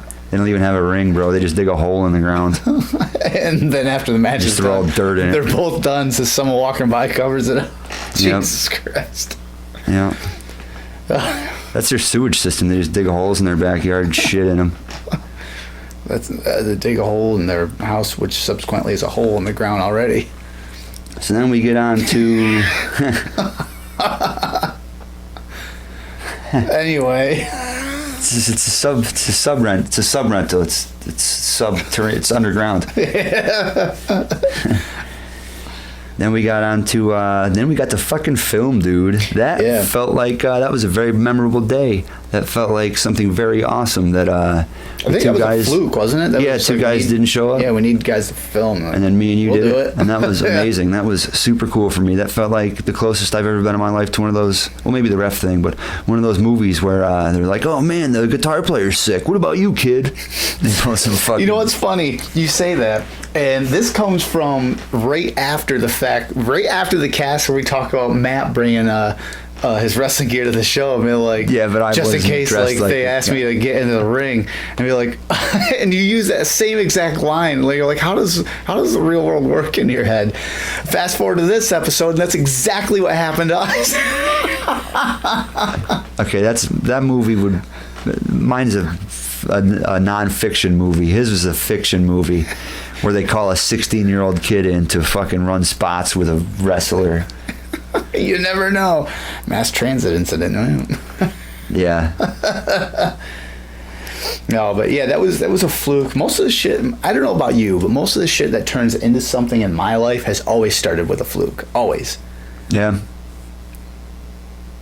Actually, shit you just stumble into. Everything. Just so this statement makes sense, not mostly always. Everything that I've gotten into and actually gone somewhere with has been a fluke. Firefighting. Mm-hmm. Couldn't tell you why I signed up. Still to this day, I have no idea. I remember the day I signed up. No idea why. And I got trying to get that pussy, bro. shit ton of certificate. Like I fucking love it. He was trying to hose down that pussy. He was hosing down some bitches. Belt making, complete fluke. You're trying to cancel out that pussy, bro. That's right. You're trying to get rid of it. Too much pussy. Yin yang.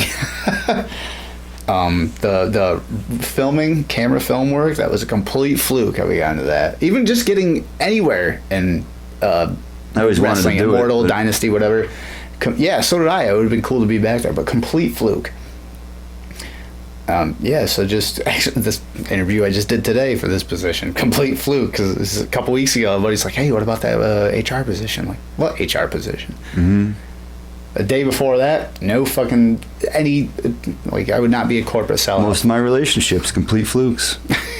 Either like, well, you're down with that too, or you want to sit here? Am I sure? I guess you come on over. No, yeah, but see, I'm saying things that actually went somewhere.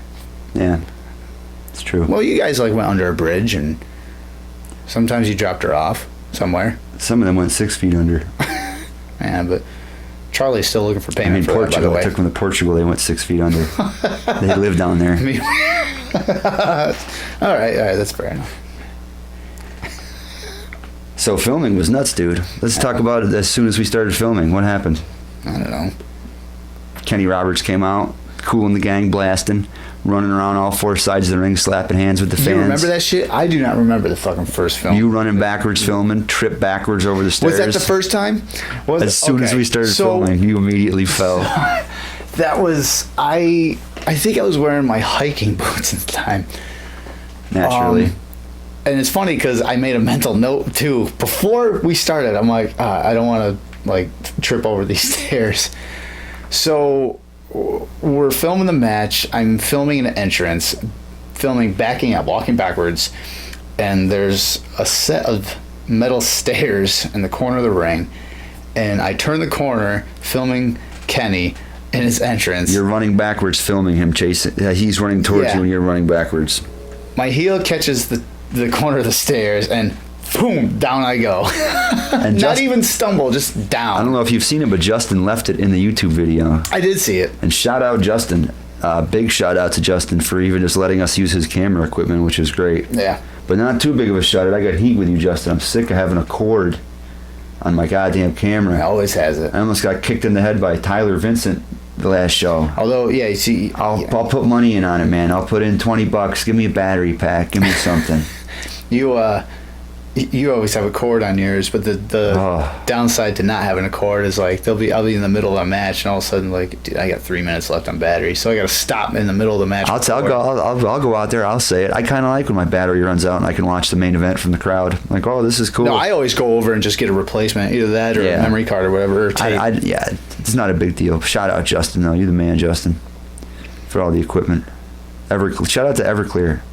Everclear fucking rocks, you know? Fuck Everclear. Come on, you can swim out past the breakers and go fuck yourself, bro. That's not in the song.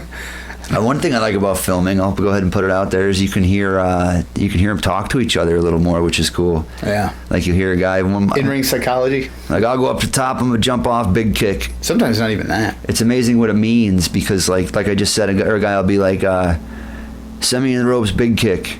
And they don't know if that kick is going to be a big boot, a side kick, kick in the stomach, spinning kick, drop kick. You can hit him anytime. Sometimes you'll just like just hit me, filming and be stop like, me. They'll say stop like me. Work the crowd or like anything like that, or like get up and be like go for the pin, top rope. I love hearing that, dude. Like stuff like that. I really get a kick out of. He pops a chub out of that every fucking time he hears that shit. I see him over there. You know, I gotta say that these shows, very good indie shows, it's cool being close, but I also feel like I'm sort of disconnected watching it through a little screen. Sometime if there's a particularly good move, I will look above the camera if I'm sure that I can maintain a good shot so I can see it with my own eyes. Mm-hmm. But I think if I went to some of these deathmatch shows I went to, I would either have to film like that a lot. You'd be filming the ropes or the corner. Or if I was filming, say, Rob Van Dam versus the Sandman, I would not look through the viewfinder. Right. That would be too amazing of a match for me. I would just watch it. Like as good So as the whole time is like you're just focused on the apron. whatever, just wing it. As good as these, I just duct tape the camera to my head and just fucking watch it. They have GoPro, you know. Yeah, well, I got duct tape. It's probably cheaper. As good as these indie shows are, if it was anything particularly violent or particularly legendary, like some super crazy shit, I'd definitely prefer to watch it with my own eyes. And I'm not going to miss anything, but there will be spots this next weekend where I will be probably aiming the camera at a ladder and going, oh, look at that. And I'm gonna put out some personal accountability. If you ever see me doing that during a women's match, I'm perving out just a little bit. Just a little bit, bro. There's one thing. All right, I'm gonna give. I'm not zooming in on nothing. I don't film like a cameraman, but sometimes I'm a dude. I'll just be like, oh yeah, look at that. I think. Well, everyone is. A show in Rome, there was some sort of women's match. This chick gets knocked down. I'm filming her. There's actually a picture on my Facebook when she's hitting the turn post. So I'm filming her, and she's got her fucking legs open or something. So I'm filming, and I can't help what I'm seeing. She's right there, and I'm looking in the camera, and I'm just thinking. I look at her, I'm like, ah, damn, that's pretty revealing. And like 2-3 days later, I see an article in a newspaper. Fucking some alien town senior 17-year-old high school girl, pro wrestler. And there you are in the camera. That was that was Dynasty. I could say it. That was illegal for her to wrestle. Yeah, so you have to get your license at 18 now. Yeah, I don't think they knew it though. I think she lied about it. It's another mass transit incident waiting to happen. But not now. That made me feel like a fucking weirdo. Like, hey, look at this girl's box. Oh, and you find out. Oh.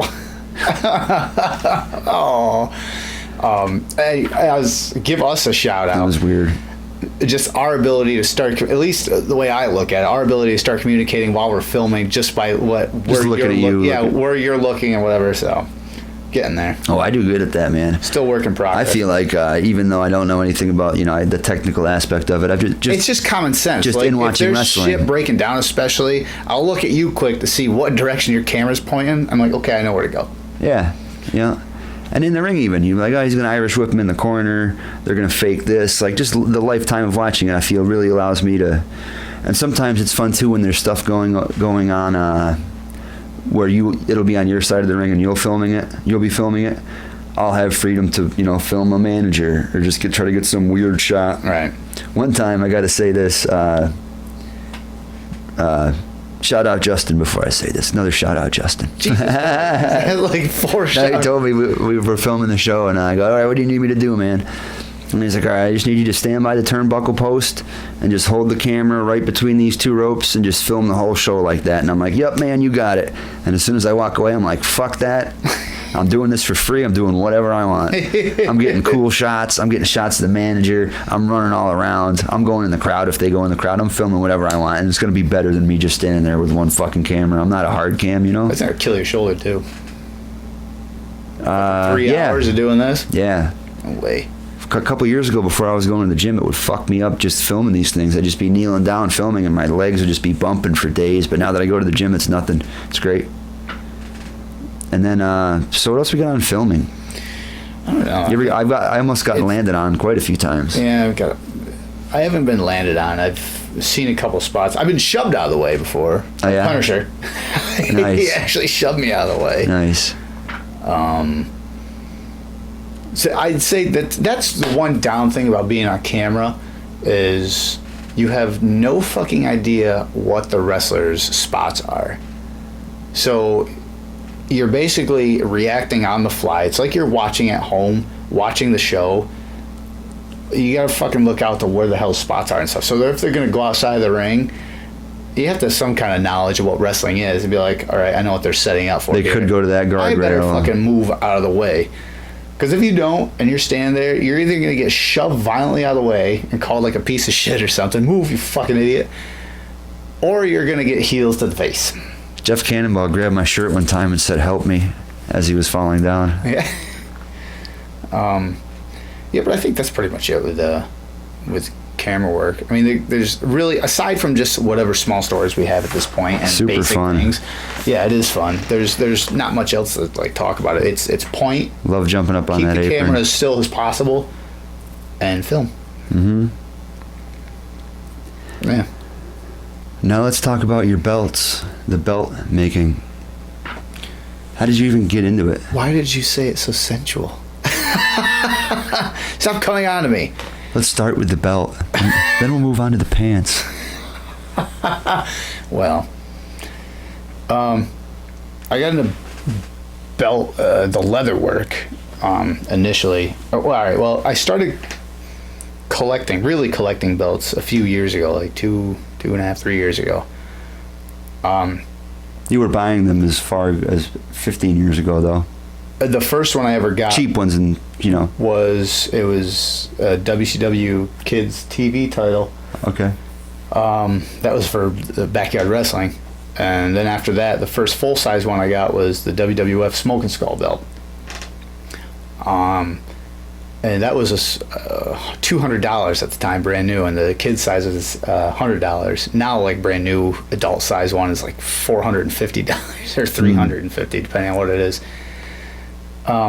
Yeah, so I started actually collecting them off eBay and wherever else about 2.5, 3 years ago. And I was Anything like, in particular compel you to do that? You just had some extra spending cash, wanted something cool to hang on your wall? a lot of extra cash, and I'd always wanted the Undisputed Championship from 2002. It's a very cool belt. This is one of my all-time favorite designs. A lot of people's favorite design. And I finally like, you know what? I'm just gonna get it. So I got it. And then after it came in, anyone out there is thinking about getting a wrestling belt, don't. Because it's like opening a bag of chips and taking one chip out. You can't fucking just stop with one. One turns into 2, turns into 10. It's just fucking, don't. Because it's really expensive. So yeah, I'd buy belts for I'd look on eBay for like $250, $300, $400, depending on what it was. The most I ever spent was $750 on a belt. Find some fucking hard up loser who's got to move out of his parents' house and sell his belt collection to pay his first month's rent. Yeah. It was most of the belts. Oh yeah, that one was like this one. It was no longer made. Have you found some crazy deals on them, like a couple $100 off because people want to move them fast? $200. Oh, and that's $200, okay. and that's no longer made. And I've seen them before go for about $750 now. Word. So the guy was selling it. He was like $200. There was a couple blemishes on it, and I'm like, I'll take it, absolutely. So I got the belt. But yeah, it got expensive, like really expensive. So I was like, the thing with belt collecting is the community always wants their belt re-leathered. Now the strap that's on this is a pleather strap, and everyone that's in the community wants them to look ring accurate, so they're all re-leathered and put on a leather strap. And these guys are charging the leather work alone $250, $300. I've seen about $350 just for a strap, just a leather job. So I thought, it's like, yeah, maybe I could get into that and do that, because that alone, one strap would pay for a belt. So I bought like a small 6x6 square piece of leather and some basic tools just to kind of get an idea of leather work. And yeah, I started going to town. I started watching a shit ton of Tandy leather and Springfield leather tutorial videos on YouTube. And so the thing with all belt makers is leather working and plate design especially, they will not tell you anything about how they do it at all. You cannot get anything out of people. So I had to learn all by watching videos, watching people do like dress belts and catch-alls and saddles. Oh wow, that's interesting. You can probably learn some really awesome techniques from saddles. I had to learn everything. I had to watch those and take pieces of all those videos to figure out how they did stuff, and just look at wrestling belts that are already been worked on and be like, all right, so that was used here, this was used there, and just piece it together myself. It's that carny shit, man. Can't give away your secrets, you know? Seriously. Even the guys making the belts are fucking carnies. Yeah, they really are. And I'm still trying to figure out how they make the actual plates themselves. That's hard to figure out. I know one process is boiling it in some chemical to actually clean it, but as far as that, it's because that's where the money is. So yeah, I got into leather work, started doing those. I started re-leathering my own belts first, which I still have the first one I ever did, which is fucking awful, but I kept it because, you know, it's where I started. Yeah, I just kept plugging away at it. And then I started to get confident with it and started just doing my work and then selling it on eBay to see, it's like, well, will someone buy it? And they started to go like quick. Well, each belt would get better and better. And yeah, there'd be weeks I'd buy plates. Yeah, I started buying just plates and I'd just make the strap for it and then sell it like that. And they started to go quick. I made $1,300 in 3 days at one point. Like, probably profit was about $800. So it's very lucrative, hard to get into, expensive to start because I spent a lot of money on You need a tools. stockpile of leather and buttons. And You need leather. paint. You need all the tools and everything to get metal started. tools. Yeah, tons of like stamps and everything and bevelers and whatever. So it's expensive to get into. It's a lengthy process to learn, and but yeah, it's lucrative once you get into it and get like kind of the ball rolling. It's lucrative to get into. But anyway, so Excellent. I started doing all those and selling them. You made the women's title for Dyna. Did you ever end up making that title? No, I didn't. Okay. Envy, he talked to me about it a couple times. I said, yeah, of course. Let's give a shout out to Chris too. Big shout out to Chris Envy. Chris Envy was as instrumental as anybody as getting, as just allowing us to be involved in it. And I was able to referee a show, which I'll talk about in a minute. And that was like a lifelong dream of mine. And without those two, I couldn't have been able to do that. And he's a great guy. And they had the split. I haven't heard Mike or his kids talk negatively about Envy, to me at least. I don't think they would do that because they know that I get along with them. I got a lot of love for Chris Envy. Right. Some of the fans and some of the talent will say shit about him, and I'll make it clear that I'm cool with him. I still, he's still my dude and shit. And then I don't even usually have to leave the conversation. They just shut the fuck up about it. I mean, the wrestlers don't shut the fuck up about it. I'm not intimidating any of them, but the fans, I can tell them that he's my dude, and they shut the fuck up. You know what I mean? Yeah, the rest of it was the fuck are you? But yeah, if you have anything bad to say about him at the shows, don't come to me and say it, because I'll tell you that I'm down with him, and I might tell you to go fuck yourself too if you're smaller than me. So much love for Envy too, man. Envy and Mike equally. Love both of them, man. They made it happen for me. Refereeing, like, if I could say one thing I'd want to do, wouldn't be a wrestler. It'd be I wanted to referee a show, and I did it. And I did that through both of them, so I owe both of them favors. Got love for those guys forever. Unless I find out that one of them's part Portuguese. Well, Mike's my uncle, so I don't think he is, but Chris, I don't know. He looks like he could be a little Portuguese. Could be. No, love. Why do I have a hate for Portuguese now? Fuck. Envy's the man. Envy's the man. All right, now, so then... He got a hold of me and he like shot me the design he had for the women's championship, and so I was under the impression he wanted me to do the strap for it, which I was like, yeah, sure. But he never actually went through with it or did anything with it, and I never saw. I saw a design for it. I have the design for it somewhere, but never heard anything after that. Fast forward to after their split and Mike started ICW. He asked me, is like, cause beforehand in Dynasty and stuff, every now and again I'd bring one of my belts to the shows and stuff just to show off my work, just billboard for me, walking billboard. After a while, Mike was like, "Yo, we want you to design, do the strap for our heavyweight title," which I was like, fuck yeah, man. Like, that's like an organization wants my work now. Like, that's a huge notch in my belt. You get to design it. Yeah. No pun. Not so much. You get to build it, and put your own spin onto it, Yeah. So I'm sure you were able to put in some of your own input. This should be done this way, this way. I asked Mike's like, so what do you want done? He goes, just incorporate the colors black and red. And he goes, you have complete creative control. Awesome. Yeah. So wow. that was huge. Yeah. So I'm like, see, that's Mike providing more opportunities for even your belt thing. That's great. Okay. So I did that belt and debuted it, and I think it got a warm reception. And then after I gave him that belt at that show, he or I gave him the belt a week before the show, and that's when he told me, he was like, yeah, he had a number of other championships that he wanted to design, or wanted me to design and do in the next like year, and one of which being the women's championship, which the plates are done. They're being shipped to me now, because anyone who doesn't know, like, I don't do the plates because, like I said, I was like, they're so fucking hard. It's expensive equipment to get, and they're so fucking hard to figure out, like, get anybody to tell you how to do them. So, but I have a guy that does plates for me, gives me great prices. So I'll design it, send it to him. He'll make the plates. I'll get it back, and then I'll do the strap for it. So they're being shipped to me now at the time of this recording. Yeah, and then I got to do the strap this week, and then it'll be debuting at this next coming show.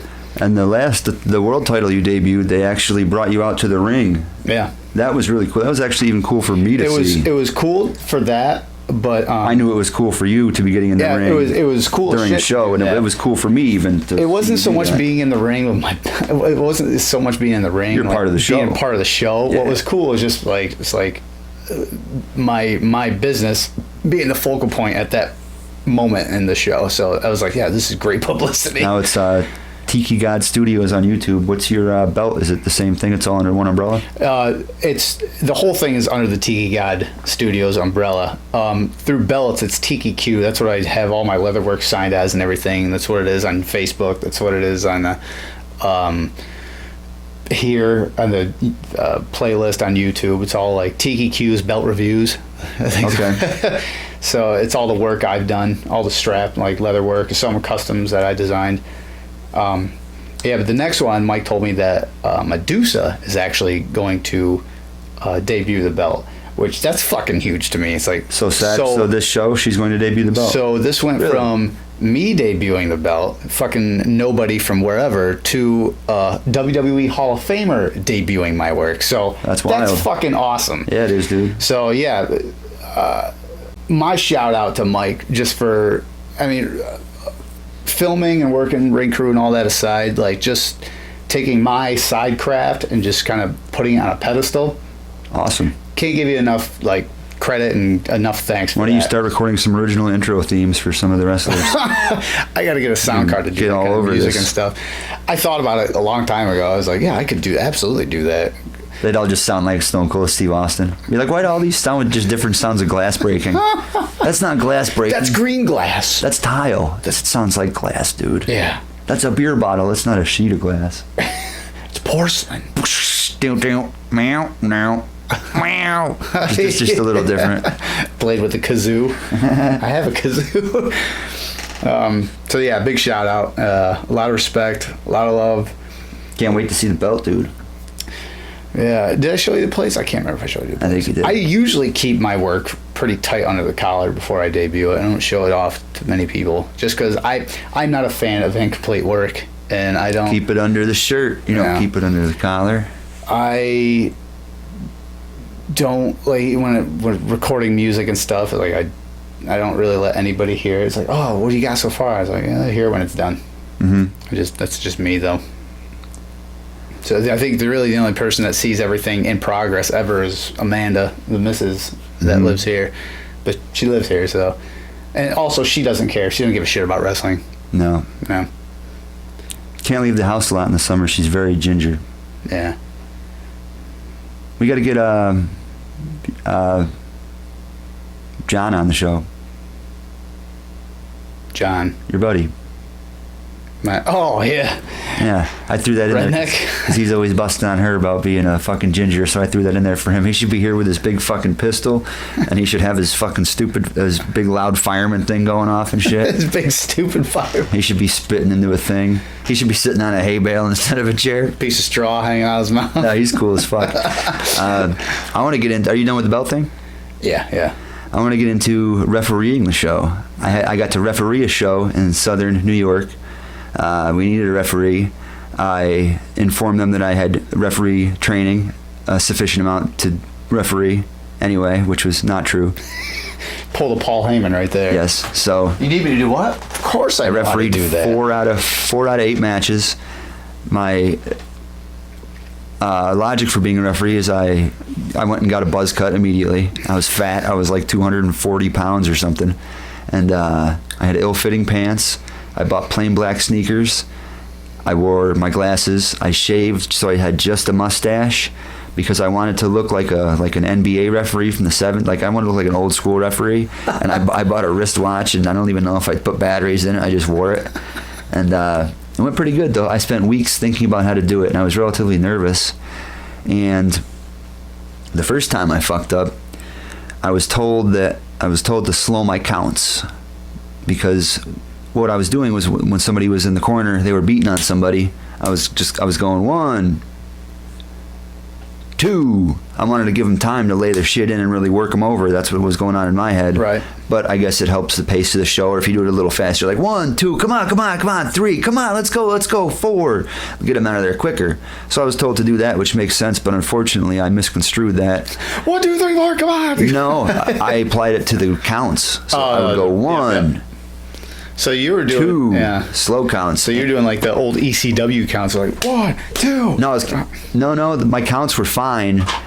My 5 counts were too slow, and I was told to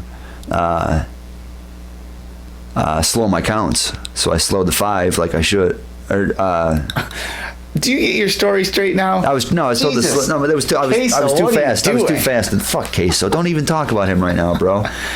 You know, we're at the length I could just quit. This could be a whole episode. You want to get me all fired up talking about him? You've quit fucking 4 times already. Keep talking. You're gonna run out of. No, I fucked it up. You're right. I was told to slow it down, so I slowed down the 3 count, which was a stupid idea. And it was a guy named Clutch Adams. I guess he's been hitting some levels of success, and he would, the guy would kick on. He'd be like, "Ref, you're fucking killing me," but he would say it loud enough for the fans to hear too. So I thought he was like playing or something like. So, and then at one point he got in my face about it, and I ducked underneath the top rope, like, hey, that was 2, and just me ducking away from this guy like he's gonna punch me in the face. People got a kick out of it, but I ruined that. After that match, they were really cool about it. He just said, he goes, yeah, it was really hard to build suspense when you're counting slow. Like, you want 1, 2, and a kick out. You don't want 1. He's like, you really need the fast count, man. You got to do. And that was understandable. People didn't give me a whole lot of shit. One guy told me, he said, hey, why don't you go frost your hair? But I mean, I had a buzz cut, but my hair is mostly white. So I had like a white and brown buzz cut, and he thought I fucking got a frosted buzz cut like Wesley Snipes from Demolition Man or some shit like that. I'm gray. I fucked up another one. This was actually the Robbie E match I fucked up. It was a 6-man, and Robbie E was on the heel team, and they would be beating up the face. They'd be triple teaming him in the corner. And this is the one thing I didn't think about in all my thinking. I'm supposed to be in the face corner going, no, stay out of there, 1, 2. But instead, every time they start triple teaming the face in the heel corner, I'm like, 1, 2, come on. I'm breaking it up, and I keep doing it. And Robbie E, he grabbed me by the collar and popped one of my buttons, and he goes, what the fuck are you doing? That's the fucking heat. And then I'm like, shit, sorry, dude. And then they did it again, and I tried to keep him out, but I didn't, I was like, whoa. And then he goes, fucking tell him, take it home. And I went over and told the other team, take it home. And it was probably like a 7-minute match instead of the 14-minute match it should have been or some shit. So I totally ruined 2 fucking matches through my own fault, taking some advice the wrong way and then doing the other thing wrong. But the other 2 were a lot of fun, and I did have a lot of fun doing it, man. I do like being behind the camera better.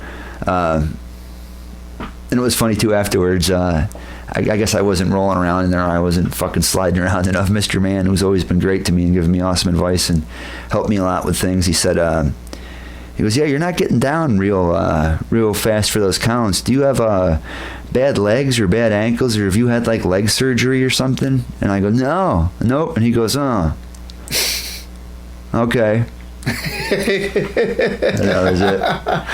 I mean, like, I got to. So that's like a subtle way. I was like, so you're just a lazy piece of shit. I should have been baseball sliding. I should have. Yes, you watch them all the time on TV. I was fat. I didn't want my pants fun with my ass crack hanging out or something, dude. I don't know. Whatever.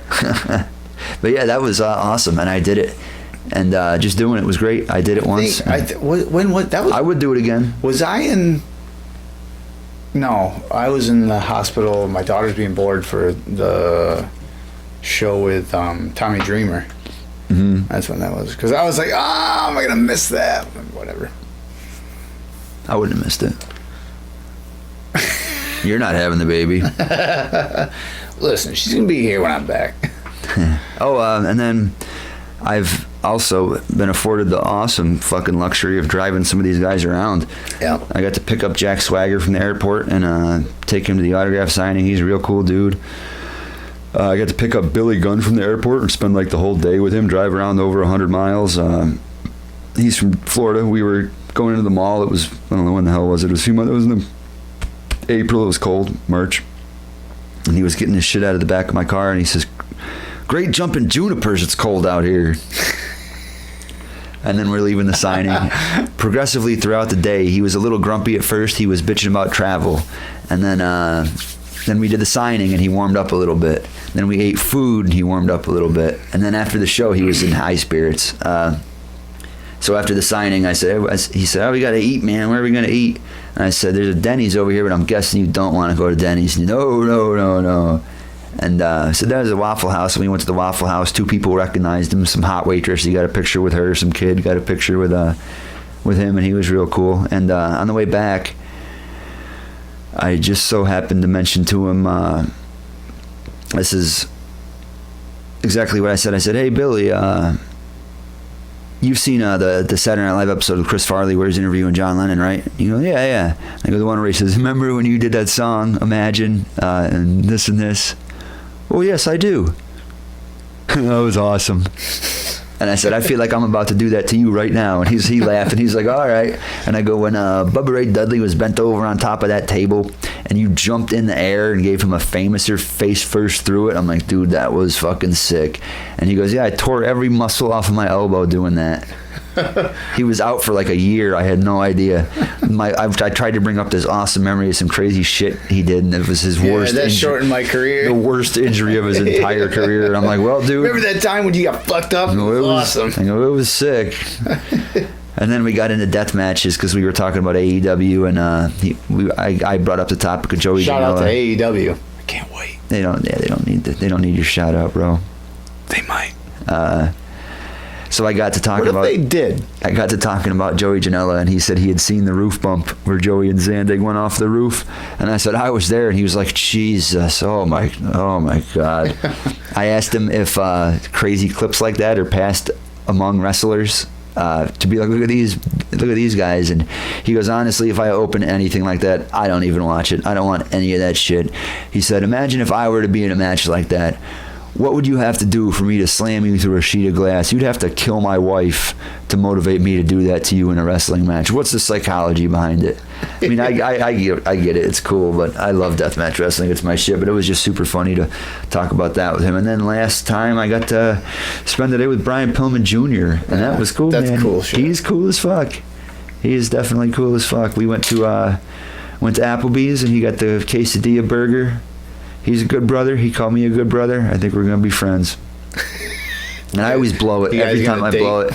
No, I get along so good with these dudes, and I always drop them off at the hotel, and I blow it because I'm like, "Dude, listen, I'll fuck you for free right now. There's no women in this town." No, Please. I don't know. But I said some shit to him. I was like, I said, "Hey, man, I feel like next time I see you, I'm going to be in line. I'm going to have to buy an autograph to say what's up."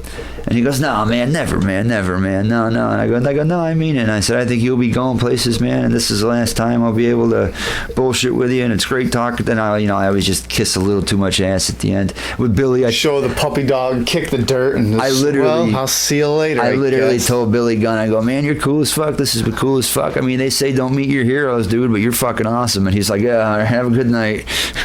Whatever, creep. I literally told the fucking guy, they say don't meet your heroes. And he's not even one of my heroes, but I just grew up watching him. But yeah, I blow bet it. you he knew it too. He was like, "Shut the fuck up." I blow it for sure. Yeah, but that's gold. Yeah. You think I can fuck Medusa? Medusa? No. Sunny? Probably not. I could fuck Sonny, dude. Maybe Cloudy, but not. Your fucking dog could fuck Sonny. The price is right. That's probably true. All right, before we close this out, we gotta bury some motherfuckers. We gotta do some shit talking before we close this thing out. All right. Go ahead, shit on somebody in I already Dynasty. shit on the one fucking security guy at the something on her. Everett, you didn't shit on him, but Well, that was a train wreck, whatever he was doing. I guess reality doesn't shit on people. I don't know. Whatever. I don't know. Who do I shit on? I don't really have any heat with anybody. that's bullshit. I don't think I do. Do I? I don't know. I don't think anybody dislikes you. I don't think. Yeah. If they do, it's like EHWF, MZW days, or I didn't know or didn't fucking care, one or the other. Yeah. I think that would be more the thing now is I don't fucking care. There's some guy in the crowd that when Paola was getting beat up, Paola's a transition. She's a multi-gendered person. He was saying, "Kick him in the stomach, kick him in the stomach." Oh yeah. That guy's Every fucking. he's a fat hillbilly, and at the last show he said, "You gotta kneel down." There, I was kneeling down. He's like, "They can't see," and I just looked at him and I was like, "I'm kneeling down," and then somebody else said, "Oh, he's just doing this." That guy, I got heat with that guy. Fuck him. I don't like Steve McKenzie. I don't really like when we book the Killer Steves. Steve McKenzie's the one with the long hair. I don't think he doesn't show any passion. I do have heat with. I don't have heat with him. I just don't think he's passionless. I have legitimate He doesn't get fired up. He's just not into it. I don't know. A legitimate what the fuck, and not like it's gonna reach them or anything like that. But the Spirit Squad. Oh yeah. They pulled that shit right after Envy got injured, and they pulled the same injury. His was legitimate, and then they did. It was like the next match or 2 matches later, they pulled an injury angle where they played it off. Envy had a problem with head scissors, clipped his head, gave himself a stinger. His young children were all in attendance and crying. The EMTs had to load him onto a stretcher. You helped. Yeah. We had to open the guardrails. I spread the whole crowd out of the way. We all escorted him out of the building. Kids crying, talking to the kids. Horrible. That alone, fucking horrible. That was awful, dude. Killed the Jesus. crowd. It killed the crowd. Yeah, and it was very hot So that night then also. they tried to get back into the show, which it started going. It was all right for what it was going to be, and then at the last match, the Spirit Squad pulled that shit and pulled the same serious injury. Pulled a fake injury from a camel clutch. To the point where I treated it as if it was real. I did the same thing. I got in the ring. That pissed me off. And I actually, as I'm holding the one guy, I asked him, I was like, is this a shoot or is this a war? Or actually, the EMT that was next to me, or the paramedic. They didn't know either, did they? She asked me, she's like, is this for real? And I looked down at him. He goes, no, it's a work. I'm like, no, it's fake. He said that? Yeah. I hope they charged him the ambulance bill. What a scumbag move. It was such a fuck. Even after the fact, Haggerty comes right up to me and goes, dude, that was not cool. I'm like, yeah, no shit, it wasn't cool. As it was going down. Fucking scumbag move. I just remember going, oh, like again. I asked Mike, I was like, did you know about this? And Mike told me, he's like, no. I'm like, that was a fucking shithead move. Like, I think that's the only heat I have in any shows with anyone is the Spirit Squad. It's like, what the fuck? I think we brought them in twice. They did a signing, and I guess 2 people showed. Literally 2-3 people showed up. They're not relevant at all. What's your favorite Spirit Squad match? Not one of them. Maybe when Shawn Michaels super kicked 6 of them in a row. Who even knows? A couple of them went on to be famous. The other guys. When they got the green slime from DX dumped. I'd rather just watch a Mean Street Posse match than a fucking Spirit Squad match. Yeah, but I think that's the only that was horse shit on people. But that's not like a funny shit on. That's like you're gonna work me. Like I see somebody who I respect and a friend of mine get hurt. It's not even that. It's not even if I knew them. No, that already happened earlier. That happened earlier with Envy, and then they're gonna reenact the same thing. Like, oh, that legitimate injury got a real good reaction. Yeah, let's just do that. That was their thought process. I'm like, what are you doing? Yeah, this guy that everybody knows looks like he might have broke his neck. So let's do that again. That got a good reaction. Of like anyone's thought on Envy. What are they trying to get over for? Fuck the Spirit Squad. Yeah, fuck you, Spirit Squad. Regardless of anyone's thought on Envy, too, like Dolph. That was a shit. I don't even like the good one. Yeah, I think that was my only heat though. Aside from that, like I have no problem with anybody. I think Bin Hameen's gimmick is hack. I think he does it really well. He gets a good crowd reaction. Absolutely, He's worth bringing in. Slap. Yeah, my gripe with him is that I'm sure he knows he's not the best in the ring, but the amount of punishment that he takes in the ring is not enough compared to the amount of shit he stirs up. There's not enough of a payoff. It's like Michael Cole. You want to see Michael Cole get powerbombed through a table or cracked in the head with a chair, and Ben Hameen will just get beat up, and he does do it good. He does, grovel and get beat up and look pathetic and shit, but I just wish he would take a few more licks. I kind of like that because it's at the fly that you eventually swat, then it always fucking comes back. It's like, motherfucker. When he's getting his ass beat, he's going, Allahu Akbar, Allahu Akbar, just getting beat the fuck out of. I do think he's entertaining. I just wish he would take a little more of a licking for the amount of shit that he stirs. Some kind of payoff. Benjamin Blackwell sucks, dude. We've never booked him. I hope we don't. He's probably a cool guy. Everybody is probably friends with him and is going to listen to this, but I saw him at NYCW and he sucks, and he's got a shitty gimmick.